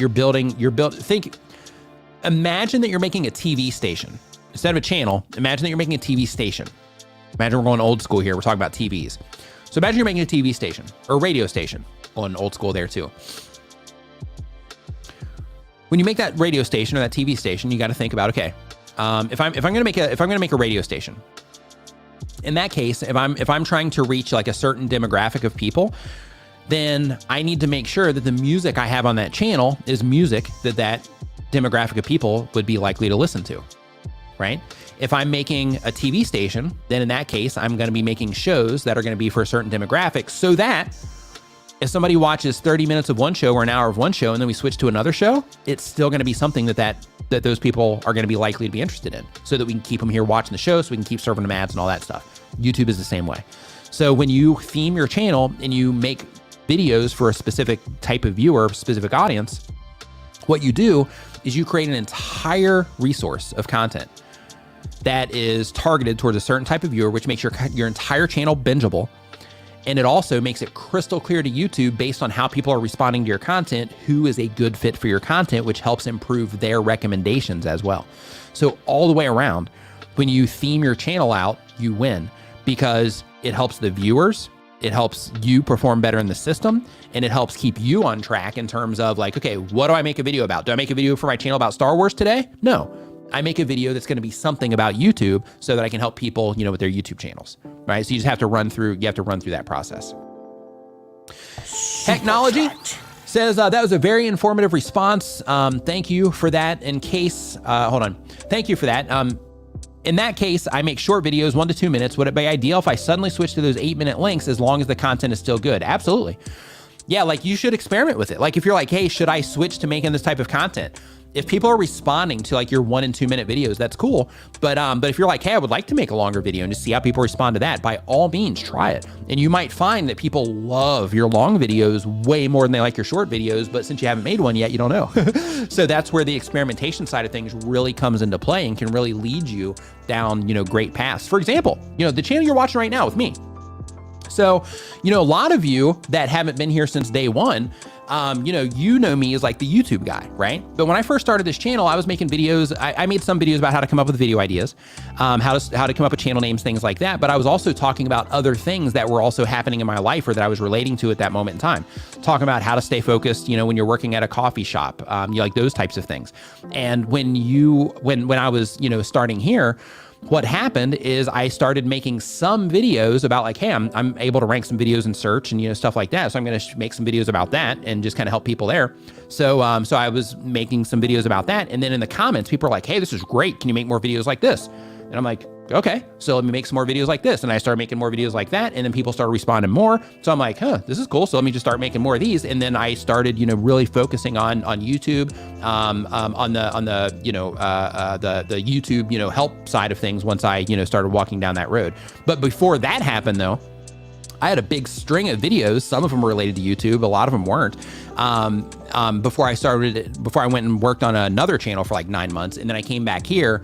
That's when I did the SEO videos that started performing well, and I started getting a lot of feedback on that led me to where we are, right now in real time, having this conversation here during the stream. So, those experiments and, listening to the audience and the people that are interacting with your content and all of that, like it can really lead you into nice places as long as you are willing to experiment and you're willing to be open to like, hey, I'm going to run this experiment. People could love it, but they might also think it sucks. And you just have to be open to both sides of it. Like I'm doing that right now with the news thing that I have pinned to the top of the screen. It looks different. The value is different. What it is that I'm offering there is different. And it's just an experiment. And so far it's turned out great, but we'll see how it ends up doing, after a period of time. THC Empire says, as a cannabis content creator, how can I grow? So as a cannabis content creator, then what you have to do is you have to follow the same rules that the rest of us do. The challenge that you're going to have is that some of your content, if not all of it, is going to end up being age gated. So if you go to your channel and you look at your channel in your app, if you change it to restricted mode, and you can do this, just go into your settings of your YouTube app, and then you go and you look at your channel page, you'll see what content's available, what's open, and then what's restricted. So what you want to do is you want to start trying to uncover with your content, like what exactly do I have to say in the title, thumbnail, or other metadata, or even in the video content for it to end up getting restricted. And over time, you'll start to learn, okay, maybe if I talk about it in this way, that I'll be able to have this video open to a more broad audience compared to just talking about it this way. So for example, and I still do this. So the thing that we went through for the last 2 years, right? And we're still going through it, right? It's not over yet. But the thing that we went through for the last 2 years, for that entire 2 years, unless somebody else mentioned it on a live stream when I had somebody else on it or something like that, I haven't mentioned the thing. I mention that thing that we've been going through or the thing we're dealing with right now or whatever, and that's my way of saying it, and you know what I'm talking about. That's the way of me saying it without me actually saying it. So if you can find those types of triggers within your content to where it's like, hey, when I talk about these things or when I mention these specific things, it causes my content to get restricted, then try to find fun ways. And technically, with what it is that you're doing, you could probably even leverage some of this for your branding, but start talking about the things that you're talking about in a way that it's clear, but then you're doing it in a way that's a little bit unclear in terms of a robot reading it and having like a clear understanding of what it is that you're doing. So that's one way to do it, because you need that understanding so they show you to the right people, but then you also want to make sure that you're not doing it in a way that ends up causing your content to get restricted, right? So that's the kind of the balance or the game that you're trying to play. But in addition to that, everything else is gonna, like all the other rules that you have to play by, is the same as everybody else, the same as all of us. So you got to make content that people click on at a high rate, they watch that content for a high rate, they complete it, they click on your end screens, they watch it more there, they engage in the videos, they're subscribing or liking, commenting, all those things. Like you got to play, by the rules and do all those things also. But at the end of the day, what you want to do is you want to start figuring out who it is that you're targeting, with your type of content. Figure out who it is. Like, am I targeting people that are like, just starting? Am I targeting people that have been, using for a while? Am I talking about strains? Am I talking about the tools used, to use it, whatever? Am I talking about cooking it? Am I talking about, like figuring out exactly, who it is that you're serving and what they might be interested in, and just doubling down on that while trying to figure out the things that get the content restricted or not, would be the approach to take for that. Danielle cutting the caboose. Super chat. Thank you for the super sticker. Says, zookeepers, add some excitement for visitors by running around with a rifle and asking them if they saw which way it went. For adding drama, rip your clothes and add some fake blood. Tell you what, you seriously need a coffee table book. That would be hilarious. Just like a coffee table book of all of these. You know what? Because you've been dropping those here in these live streams, Danielle. You've been dropping these in those live streams for years. Like you could probably just go through, like have somebody go through and just like find all of those. I mean, actually I could probably just give them to you. I could probably just search for them, but and then just like give you a whole stack of them. And you could probably just turn that into like a print on demand or something for Amazon. That'd be epic. The 86th Street Project says, and thank you for that, by the way, says, I like fitness, but my channel is about helping line cooks. So I bridge that by making fitness tips that will specifically benefit cooks and chefs. That's cool. Definitely cool. So as long as you can get them to clearly identify it's for them on the outside, that's going to be a win. But one thing that might be a little bit challenging if you make a video like, for example, like how to strengthen your core, then in that case, like basically what you're dependent on there is you're dependent on not only cooks and chefs, but cooks and chefs that are interested in fitness, and then cooks and chefs that are interested in strengthening their core, specifically with weak cores. So you might be going a little bit too far down the rabbit hole there, but definitely worth, riding for a little bit and seeing how people respond to it. But I think the challenge you're going to have is from the outside, making it clear that it's for cooks and chefs and not just the general person trying to improve their fitness. Let's see here. Okay, so let's jump back into the form here. And I think, oh, here we go. One more. No Tomorrow says, just created a new channel. Hold on one second. If you're enjoying the show, remember to give it a thumbs up and share it with a friend right now. 1, 2, 3, 4.5. There we go. So No Tomorrow says, I just created a new channel. Do you have time for one-on-one 5-minute call with us in the future?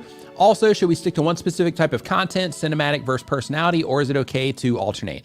The type of content is okay to alternate, but what you want to do is you want to think about it through the lens of, I'm creating a resource for a certain type of viewer, so therefore I want to understand, or I want to have at least a loose idea of who it is that I'm trying to reach with my content.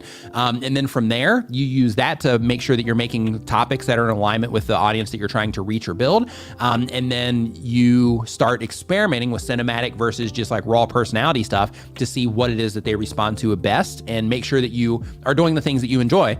And then as long as you are doing the things that you enjoy, once you figure out what they enjoy the most, then you can start doubling down on that and start doing more of that, and then doing less of the other stuff they don't enjoy as much. And then you can experiment with that stuff that they don't enjoy as much again in the future if you want to, like once you pick up some momentum. But to get everything moving and get everything off the ground, first, get clear on who it is that you're trying to reach. 2, as you're putting your content together, make sure that you're thinking about your thumbnails and titles first when you're thinking topically, so that you can make sure that you can accurately reach the people that you're trying to reach, or be the most likely based on how you're going to be packaging your videos up. And by packaging, I mean topic, title, and thumbnail of your video.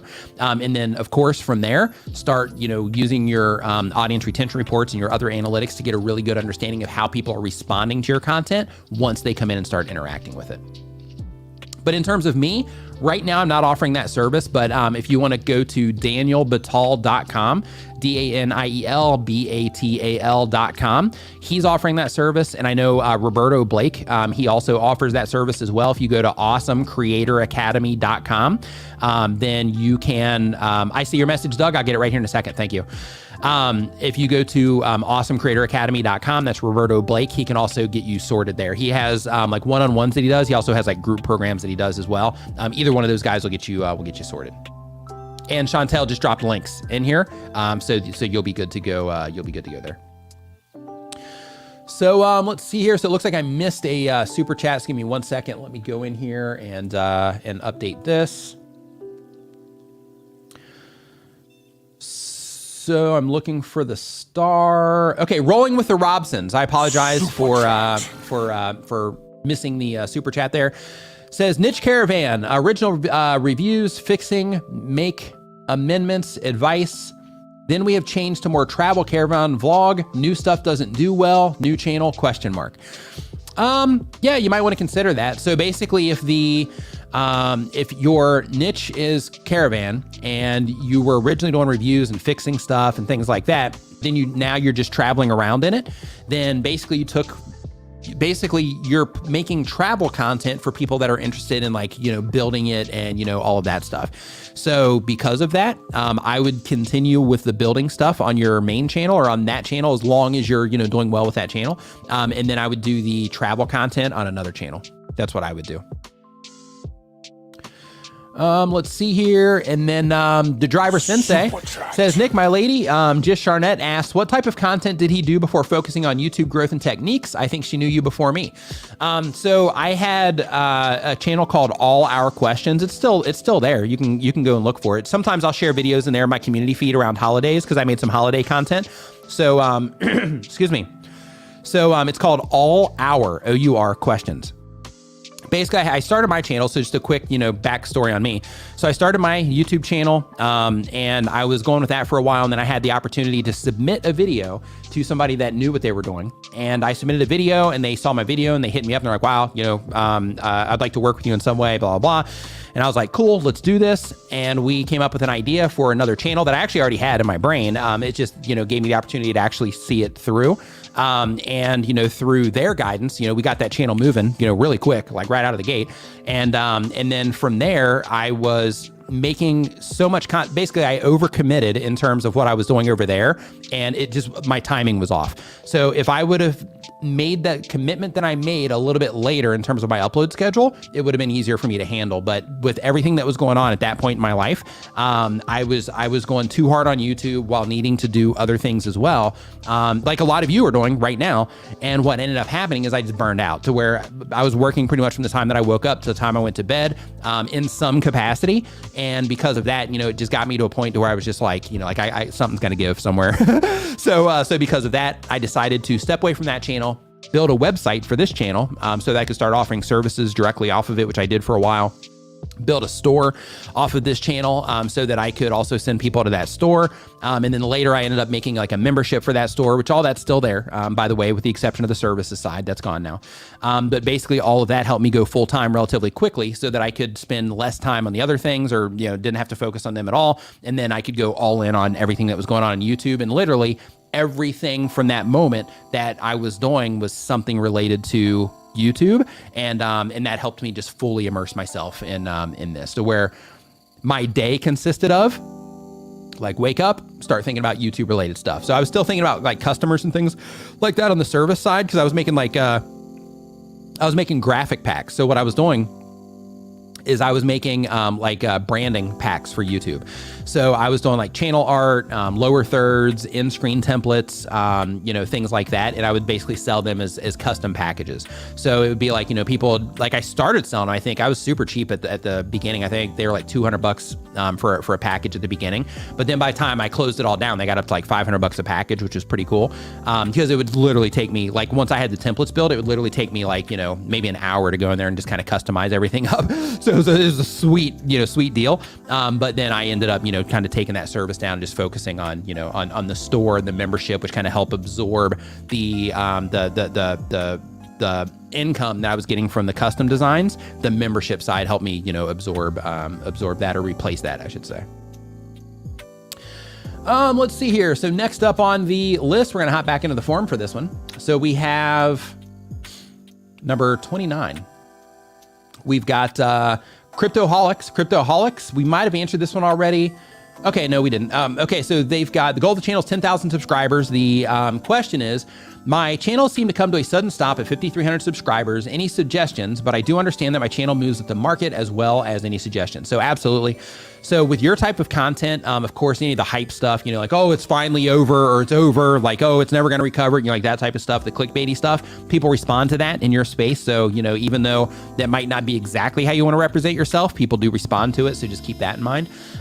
In terms of the interest in what it is that you're doing, sure, it does, go up and down when things are just, blowing up in the crypto world. Then of course, people are more interested in that topic. So more people are going to be on YouTube looking for information about it. But when it's down and everybody's afraid of it, then, there's going to be less people that are interested in it. So because of that, serve the community that you have, add as much value to them as you possibly can. And when things go back up, then, you'll be prepared for that, and you'll be well positioned to, to fully, ride that out as it starts climbing again. Let's see here. So next up,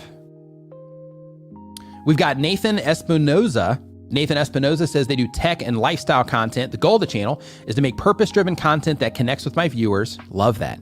The question is, I just uploaded a video that I know 100% will perform well, but I uploaded it on a brand new channel. How long does it typically take for the algorithm to find the right audience? It can happen at the time of publish. So YouTube's system is smart enough to know what your video is about because they read it. They watch it, essentially, the system does. Not they. It's not like, hey, this is Bob over at YouTube watching your stuff and figuring out where to put it. It's all automated. But basically, the system is anything you say in the video, anything you're showing in the video, their system is looking at it, and it's essentially like listening or watching it. And they do auto captions. And when it does the auto captions, that's where they're getting like the real context into what the video is about. So when you are publishing your video, when you see that it's going through that processing, when you upload it, one, it's encoding, it's encoding it for different devices and things like that, different resolutions, but it's also captioning your videos, and it's also basically just gathering information on, okay, video uploaded to YouTube, who on the platform right now is a great fit for this? And that's it. So when you are uploading your video, so right now you said 100% it'll perform well. So what you got to do now is you uploaded it on a brand new channel, go and look and see if you've gotten any impressions. If you've gotten impressions, then YouTube is already showing it to people. So even though the video might be awesome, if they're showing it to people, but you're not getting any views on it yet, then the problem could be that you just need to repackage it better. So that means you might need to update your thumbnail, your title, something about it from the outside. But if the video, if you're 100% certain that it would perform well, and it's not, then in that case, it's probably going to come down to you not getting people to click on it. Or if you go into your audience retention reports, you also might see that maybe people aren't responding to it, as well as you thought they would, which that happens sometimes to all of us. So it's not a big deal if that happens. But it's not, it is a big deal, like something we should take a note of, but it's, like that sort of thing. It's just normal. But when you are thinking of it in terms of like, how long does it take for the algorithm to find the right audience? There's been channels that have, gotten over 100,000 subscribers just on like 2 or 3 videos. So like, that information comes, relatively quickly. You'll hear people say, that it takes the system 30 videos or 50 videos or like whatever. It's not true. Like when you are publishing content, if it's good content and people respond to it, then if you're publishing videos, people respond well to it, then it'll start getting views. It might not be tons of views. Like it might do like a little bit of views, and then YouTube will test it later, and then it'll get a lot more. Things like that can happen as well. But at the end of the day, if you publish a video, if people respond to it well, then YouTube's going to keep showing it to more people. They're not going to just shut it off just because it's on a new channel, right? Let's see here. So next up on the list, we've got Luigi Oliveira, I think is how you say that. I apologize if I'm saying that incorrectly. They do funny content. The goal of the channel is to get 4,000 watch hours. And the question is, I want Nick to subscribe and he needs to help my channel. Okay, so we're gonna go ahead and skip that one. The next one is same wavelength. And they do daily content. The channel is a 24/7 live stream. It's an information channel. It says, hey, Nick, good day. I've been following your live stream every Saturday. I'd like to ask, how do you handle trolls if you have any, and your advice to us as new content creators? So we talked about this earlier in the stream, but just in case you stepped away for it, just really quick, I'll just go over again really quick. On YouTube, we have the option to use our blocked words list, which is inside of our channel settings, to where you can add words or phrases that people commonly use that either you don't want them to use. You can add obscenities there. You can also add things that people specifically say to you to where you're like, wow, that wasn't cool. And you can just copy it and paste it and put it right in there. Then if somebody else says it, if that word's in there, then YouTube will automatically put it in the held for review and it will be removed from public view. In addition to that, if you find somebody's trolling you, you can click on the 3-dot menu next to their name in the comment section. You can choose hide user from channel. And then that way they can still watch your videos. They can still comment or scream into the void. As Chantel mentioned, they can still scream into the void, but nobody's going to see it because it's just going to be them that's going to be able to see it. So those are some things that you can do in that scenario. But keep in mind, as all of us, as content creators, by putting ourselves out there, we open ourselves up to that, because we're taking the risk of, we're like, hey, we're going to put ourselves out there and, there's going to be people that are going to say stuff bad about us. There's going to be people that'll think poorly of us. There'll be people that will attack our personal appearance or whatever the thing is. And that's just part of the gig, like you see that in in all aspects of media, where like a news person, they'll have people that love them, they have people that hate them. Politicians have people that love them, have people that hate them. Religious leaders have people that love them, have people that hate them, even within the same, faiths and all of that. You have content creators, YouTubers, some people love them, some people hate them. You have TV stars, some people love them, some people hate them. It's just the nature of the thing. So just because of that, just know that when you start putting yourself out there, you might run into trolls, you might run into haters, you might run into people that will say disrespectful things. So you just have to put on that shield of armor, so to speak, and just use the tools that are available to limit the amount of, that stuff happening. Let's see here. Keisha Q says, I love Nick. He's always upbeat. He probably gets off YouTube and has to go take a deep breath and then reload. Yeah, once these streams are done, basically what I do is I have a chair right over here. You used to be able to see it a little bit from when I had the camera coming back here, looking over this way. But I have a chair over here, and usually I'll just go, I'll go and I'll turn everything off, and then I'll just go and I'll just kind of like sit there for a little bit, and I'll just kind of like relax and just kind of get myself together. In some cases, I might meditate for like 5 or 10 minutes or whatever, just to kind of, clear my brain out a little bit. And then, I'll go on about my night. Cause usually by the time I finish these streams, it'll be like 11 PM locally, sometimes 12 PM locally. So it's late here.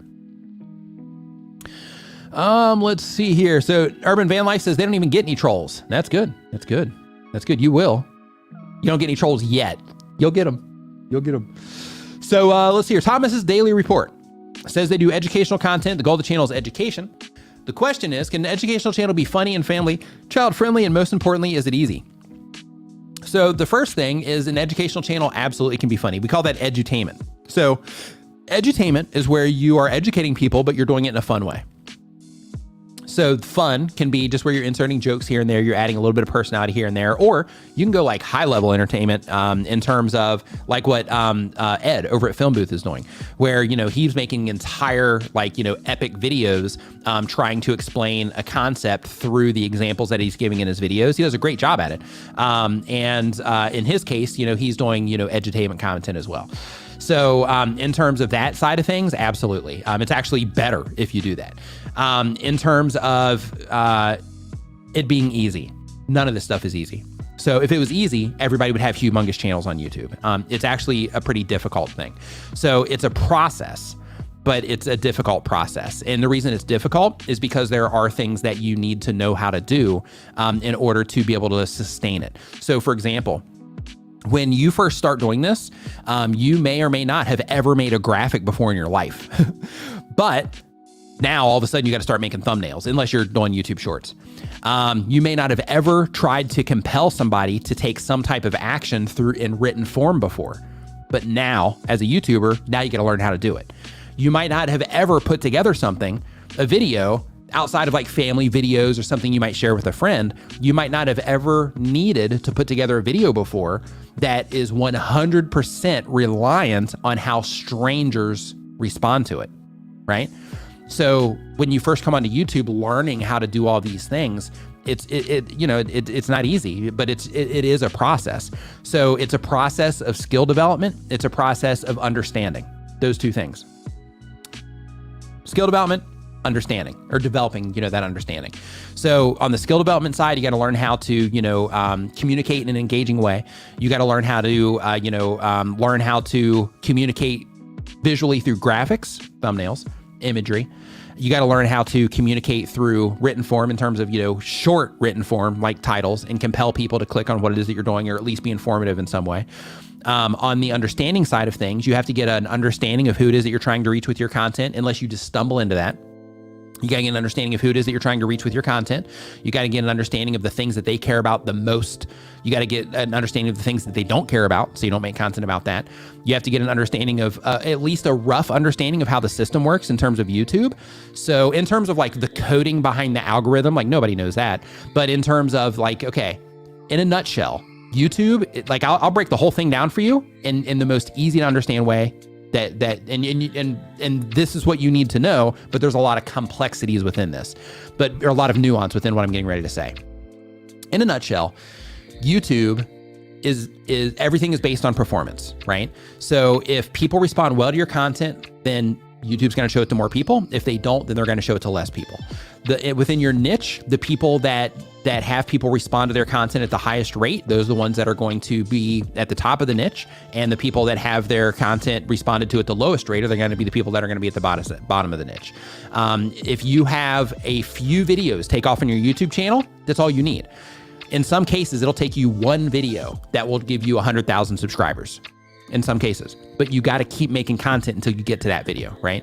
Another thing is that, and I mentioned this earlier as well, is that the algorithm follows the audience. So you're not competing with a robot. You're not competing with other YouTube channels. You're competing with your own ability to resonate in visually and through written form and through audible form and through your actual video content. You're competing with your ability to resonate with the people that you're trying to reach with your content. That's it. That's your only real competition, because that's the only thing that you can control.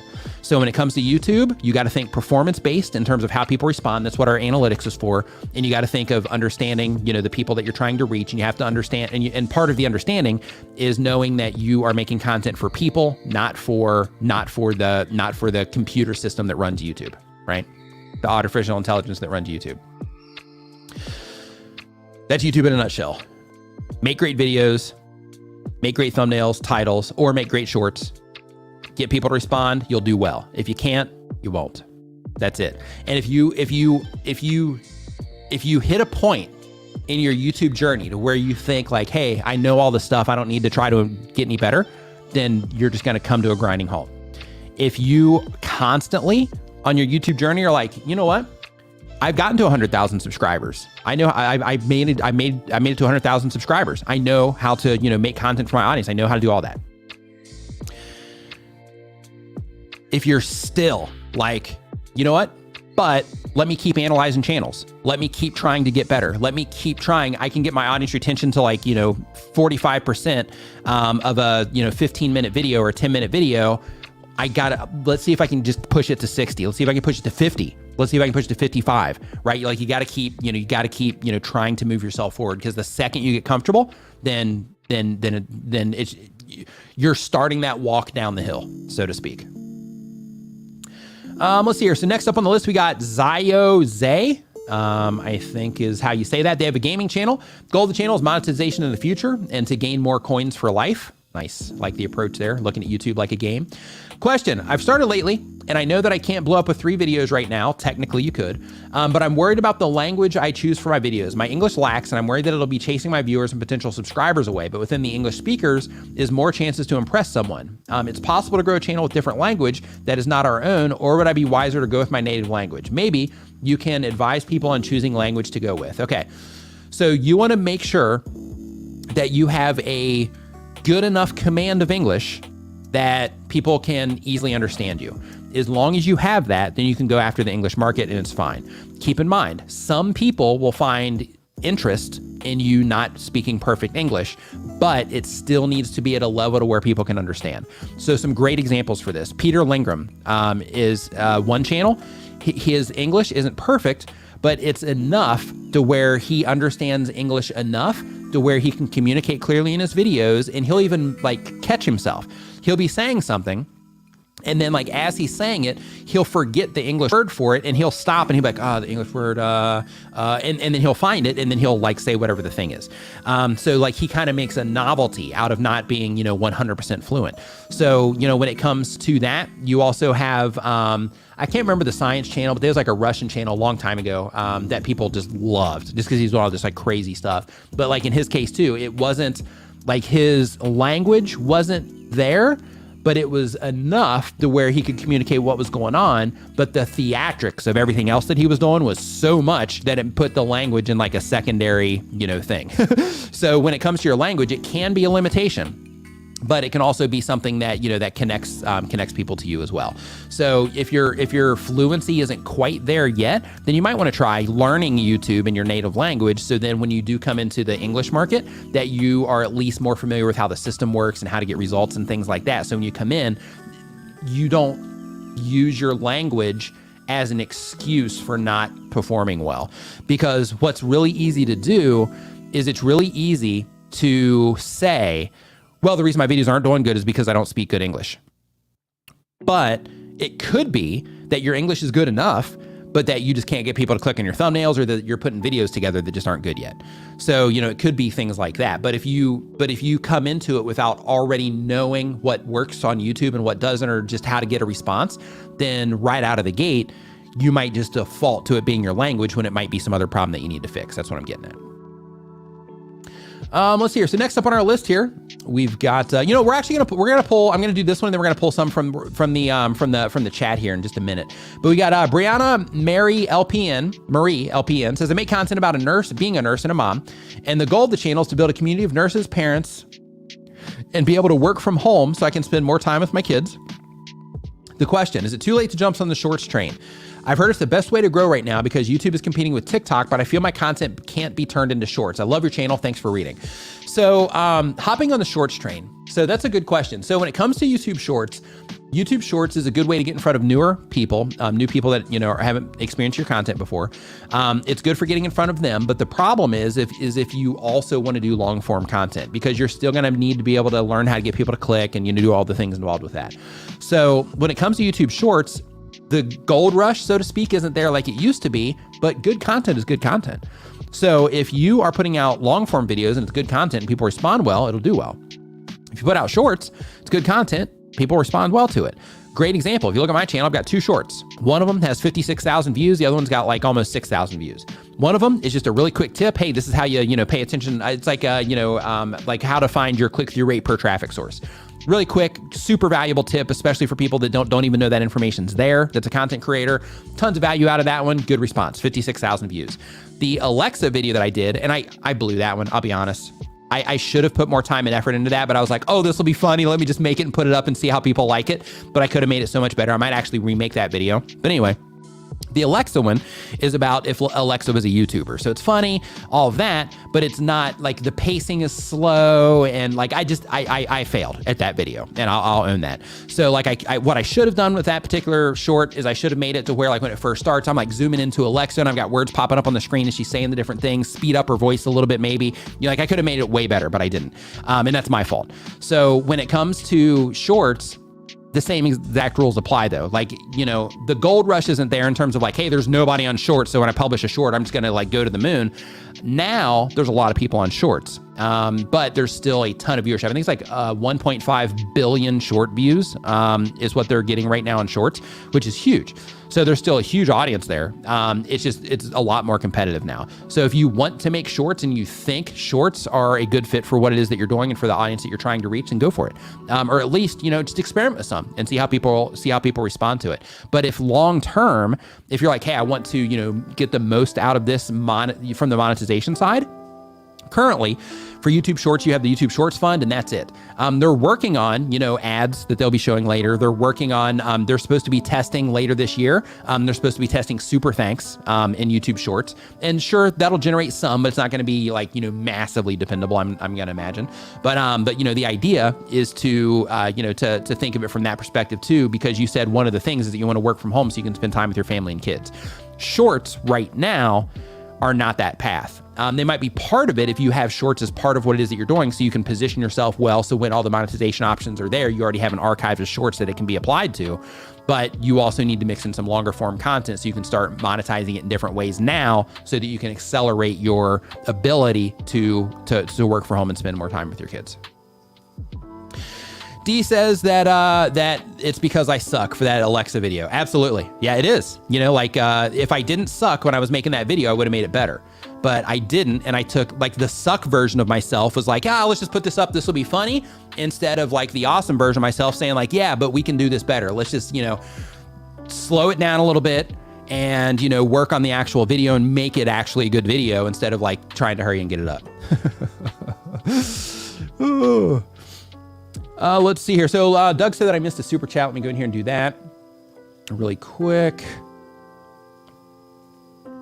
So I'm looking for the star, and it looks like, boom, big time. Love the channel name. Says, hey, Nick, a couple months back, you gave me some great advice on Reddit on my new channel, Big Time. I took it to heart and have had great growth since. I just wanted to say thank you. High five and fist bump to you. Awesome to see that transition from giving advice on Reddit to you coming up here in the chat and hanging out. So welcome to the stream. If this is your first time here, and I'm glad that, that advice, resonated with you. And more importantly, cause I'll do that on Twitter, I'll do it on Reddit, on Facebook, stuff like that. But a lot of people don't take the advice. A lot of people will just kind of, be like, oh yeah, whatever. But it's awesome that you're just like, hey, this is somebody that's trying to, just give me some information that I might be able to use. So let me just take it and just run with it and actually do something with it. And you did, and you're getting results from it. So high five and fist bump to you for the action that you're taking, because that is what, that's what makes things happen more than anything else, is just that brute action. You know what I mean? So thank you for the super chat, and thank you for being here. Thank you for hanging out in the stream today. So let's see here. So next up, we are going to hop into the chat for a lightning round.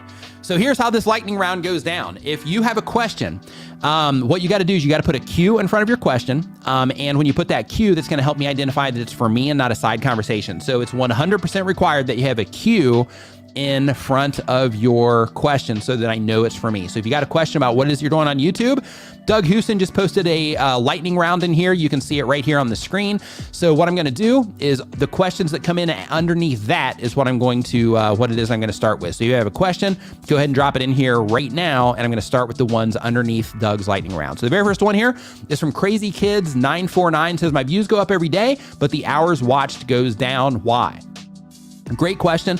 The reason this is happening is because your watch time is on a rotating thing. So basically, as you move through time, as long as you're hitting that like 365, well, actually, no, we'll break it down to this. If you're looking in your analytics, the default view of your YouTube analytics is 28 days. So since the default view of your YouTube analytics is 28 days, you're only seeing the watch time accumulated on that 28 days. Since it's a rolling thing or a rolling metric, then what happens is the watch time that you generated 29 days ago falls off as the watch time that you're generating today comes on. So because of that, you're going to see differences in your watch time as you go through. If you want to look at your total watch time, then you're going to need to adjust the date range to see what you've accumulated totally. But you can adjust the date range in your analytics to look at information like that through different time ranges so that you can, just get a better understanding of how you're performing over time or in total. Great question. Let's see here. Let me scroll up because I just jumped down like really far. Okay. Aprons en Français, Stem says it's a good idea to repurpose one YouTube live session into four shorter specific videos instead of doing timestamps on a longer live. Yeah. So when you're doing live streaming, if your goal is to grow the YouTube channel with your live streams, being intentional about the parts you're going to be clipping out. So like when you're putting the information together for your live stream, saying, I'm going to clip this out, I'm going to clip this out and clip this out. Therefore, I'm going to make sure that I, set it up in this way for my hook, and then I lead them into the content. So it's basically like you're recording a video live. Then in that case, you cut out those clips. So then they become less of a commitment to introduce someone to you. So for people that are already interacting with your content, they might be fine with your 1 hour streams. But for new people, an hour is a pretty big commitment to ask of someone who has never interacted with your content before. So people will do it, but if you give them smaller bite sizes of content, it's less of a commitment of time on their part to introduce them to you and to see what it is that you have, so that hopefully you'll be able to win them into your longer form content if they even want to watch the long form content at all, because they might just get the value that they need from the short form content. So I would absolutely experiment with that. Let's see here. Are there colors that work for thumbnails? There are, and those colors are any color, but you want to make sure that you are just thinking of, the audience that you're trying to reach. You want to make sure that you're thinking of like what the content's about and how the colors that you're using can help somebody identify the content. So for example, if you're making like health and wellness content, then in that case, using like blues in some cases, or using like, earth tones, things like that can be, a good theme for that type of channel that can simply just help people recognize that it's like that type of content. So, when it comes to color, one thing that I recommend that you do is just experiment, with different things. So TubeBuddy has a tool. It's an A/B testing tool for thumbnails. It's part of their higher tier package, their Legend package. So you want to make sure that your YouTube channel is making some money before you, pay for that. Or you're just like really committed to understanding, but you want to make sure that you have enough view counts coming in to make the data that you're getting back statistically significant, or else, it's not going to do much for you. But basically what you can do within your own content is you can experiment with colors. But, these things are fun because, like, for example, I did a community poll asking people if they used more dark mode or light mode on YouTube. And in that particular case, I had, the dark mode fam, was representing hard. So because of that, I'm like, okay, let's experiment with my thumbnails on, prioritizing dark mode, since the people that responded, that engaged with that community post, they mostly use dark mode, and it was like a staggering amount too. So I was like, okay, since that's the case, then instead of trying to think of my thumbnails from like a default view, then what I'm going to do is I'm going to, of course, look at them there too, but I'm also going to make sure that I'm being really mindful about how how they look in the dark mode in terms of standing out, because I want to make sure that all those people that said that they use dark mode in the community post, I want to make sure that they're going to stick out for them. Let's see here. So next up, we've got, let's see, looking for those cues. My first time posting a short scared me because I had a much higher dislike ratio. I'm assuming it's because I reached a larger audience. Yeah, it could be that you reached a larger audience. It could be that just, the people that YouTube happened to show that to, they just didn't, respond well to it. I mean, it could be that too. But, when it comes to that, higher dislike ratio, that, like, I would definitely take that as like, okay, if people didn't like this, I wonder why. And I would start trying to analyze that. Brianna Marie says, should I make whole other channel for shorts? No, I wouldn't do that. Normal Mode TV says, should I lean into videos that take off or stick to my plan and incorporate over time? So as long as you are making content that you enjoy and you're making content that is a good fit for the people that you're trying to reach, then as long as that's in alignment with the videos that are taking off, then I would lean in that direction. If you do have a very clear plan and a very specific goal that you're trying to reach, and there's very specific content that you need to make in order for that to happen, then of course you'd want to stay the course on your plan in order to make sure that happens, because sometimes a high-performing video can lead people off of that path, because it's like, hey, I've got these vanity metrics now, like this video performed well, I've got a lot of subscribers on this video, I got a lot of views on this video, so I want to make more of that so I can get more of that. But at the end of the day, sometimes you can make, like, let's say, for example, if your goal is to make money, then in that case, in some cases, you can make a lot more money with lower views promoting the right things compared to like just ad revenue with a lot of views on it. So like when you are putting your, plan in motion, so to speak, and you're deciding like, hey, should I follow this video that's taken off, or should I stick to my plan and, in order to reach my goals that I'm trying to accomplish, whatever those are, then in that case, I would just try to think of, is there any way that I can align these videos that are taken off with what it is that I'm trying to accomplish? Any way that I can build a bridge between them.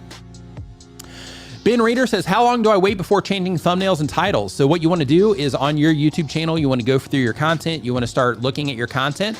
YouTube shows you historical information on your videos in terms of your click-through rate after certain time durations. And what you want to start doing is you want to start looking for the amount of impressions that you get after certain periods of time and what your click-through rate looks like there on high-performing content. And then you want to start using that as your baseline in terms of my videos that perform well after this many impressions.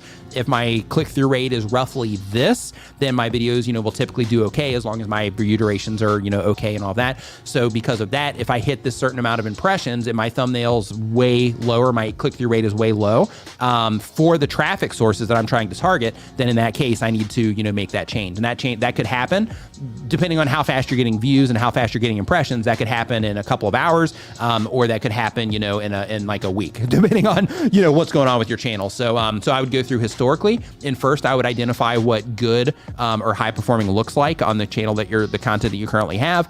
And then I would start looking at the time and then the impressions.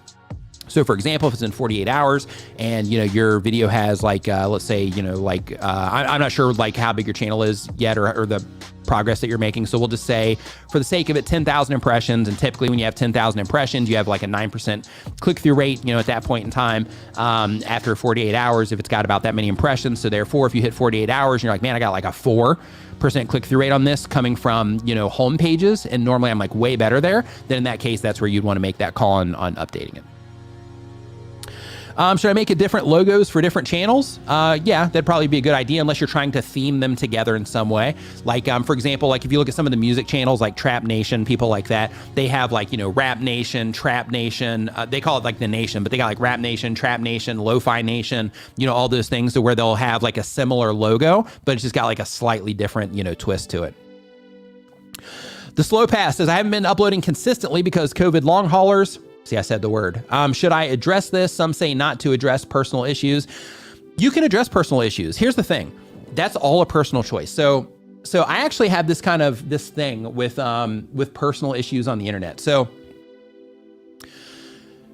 sharing personal issues some people will connect to you at a deeper level because you share personal issues. Like some people will go as far as to make a video and they're sitting there crying, or their vlog and they're sitting there crying, talking about like all this stuff and all of that. And, people are like, oh my gosh, that's so, I'm so sorry to hear you're going through that, blah, blah. But it creates this like super connection between the people that are watching and that person. But on the other side of that, you got to think to yourself like, okay, is this like how I want to present myself to the world? In terms of, sharing, things like that. In some cases, people are like, yeah, totally. I just want to, just totally take off the veil and just show everybody everything that's like going on. And then other people like myself, I'm like, you know what, I'll share the things that, that would matter to the people that are watching. I'll share the things that, might maybe help somebody else in their, journey or whatever. But, things that are just happening in my life, like I don't share that publicly. I'm not one of those people that post on Facebook for every move that I make.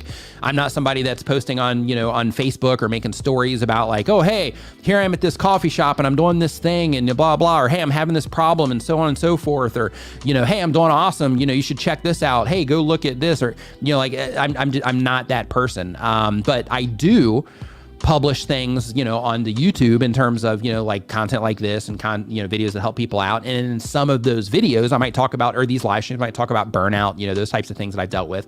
But when it comes to just like, hey, I'm having this other unrelated problem in my life and I'm going to also burden you with it. I'm not a huge fan of that personally, but some people like that's their jam. So, for some people that's just being transparent and just letting the full human out. For me, I think there's, times and places for that. And I'm just not, the USA is a dumpster fire, which it is, by the way, but the USA is a dumpster fire. This comment right here, that's the channel name. They say I've unfollowed some creators for sharing too much. I'm the same way. Like on Facebook, for example, I have a lot of friends because, I'm embedded heavily in like the marketing world, and part of, marketing, especially when you're doing like the personal brand thing, especially when it comes to like Facebook and things like that, people overshare. So people are like, hey, I have to post every day about something. So because of that, they're posting their successes, they're posting their failures, they're posting these struggles, they're posting drama, they're posting like everything they can possibly think of. And some of it is designed to frame them in a certain way so that when people see it, it's like, oh yeah, they're doing great, so they can help me out, whatever. And then other things are, made for the sake of like, oh, hey, I need to garner, sympathy or whatever the thing is. But it's like, either way, they have their reasons for doing that, and that's cool. But I will unfollow them because I don't want to see that stuff in my feed because, that's just not the thing, right? So when it comes to that, in my opinion, that just comes down to, how you want to represent yourself publicly and, and the information that you want people to know. Like saying that you had it or saying that you had long haul, whatever, that's one thing. But like making an entire video about it and then explaining yourself and then making it like, oh, I haven't been able to upload because of this and blah, blah, blah. The one thing that I promise you is that the people that are interacting with your content, they would much more appreciate a video that would add value to them in some way that they typically come to you for, way more than they would appreciate a video of you just explaining why you haven't been doing the thing that they're expecting you to do, right? So because of that, in that case, if it was me, I would just skip it and I would just, make the content that they want.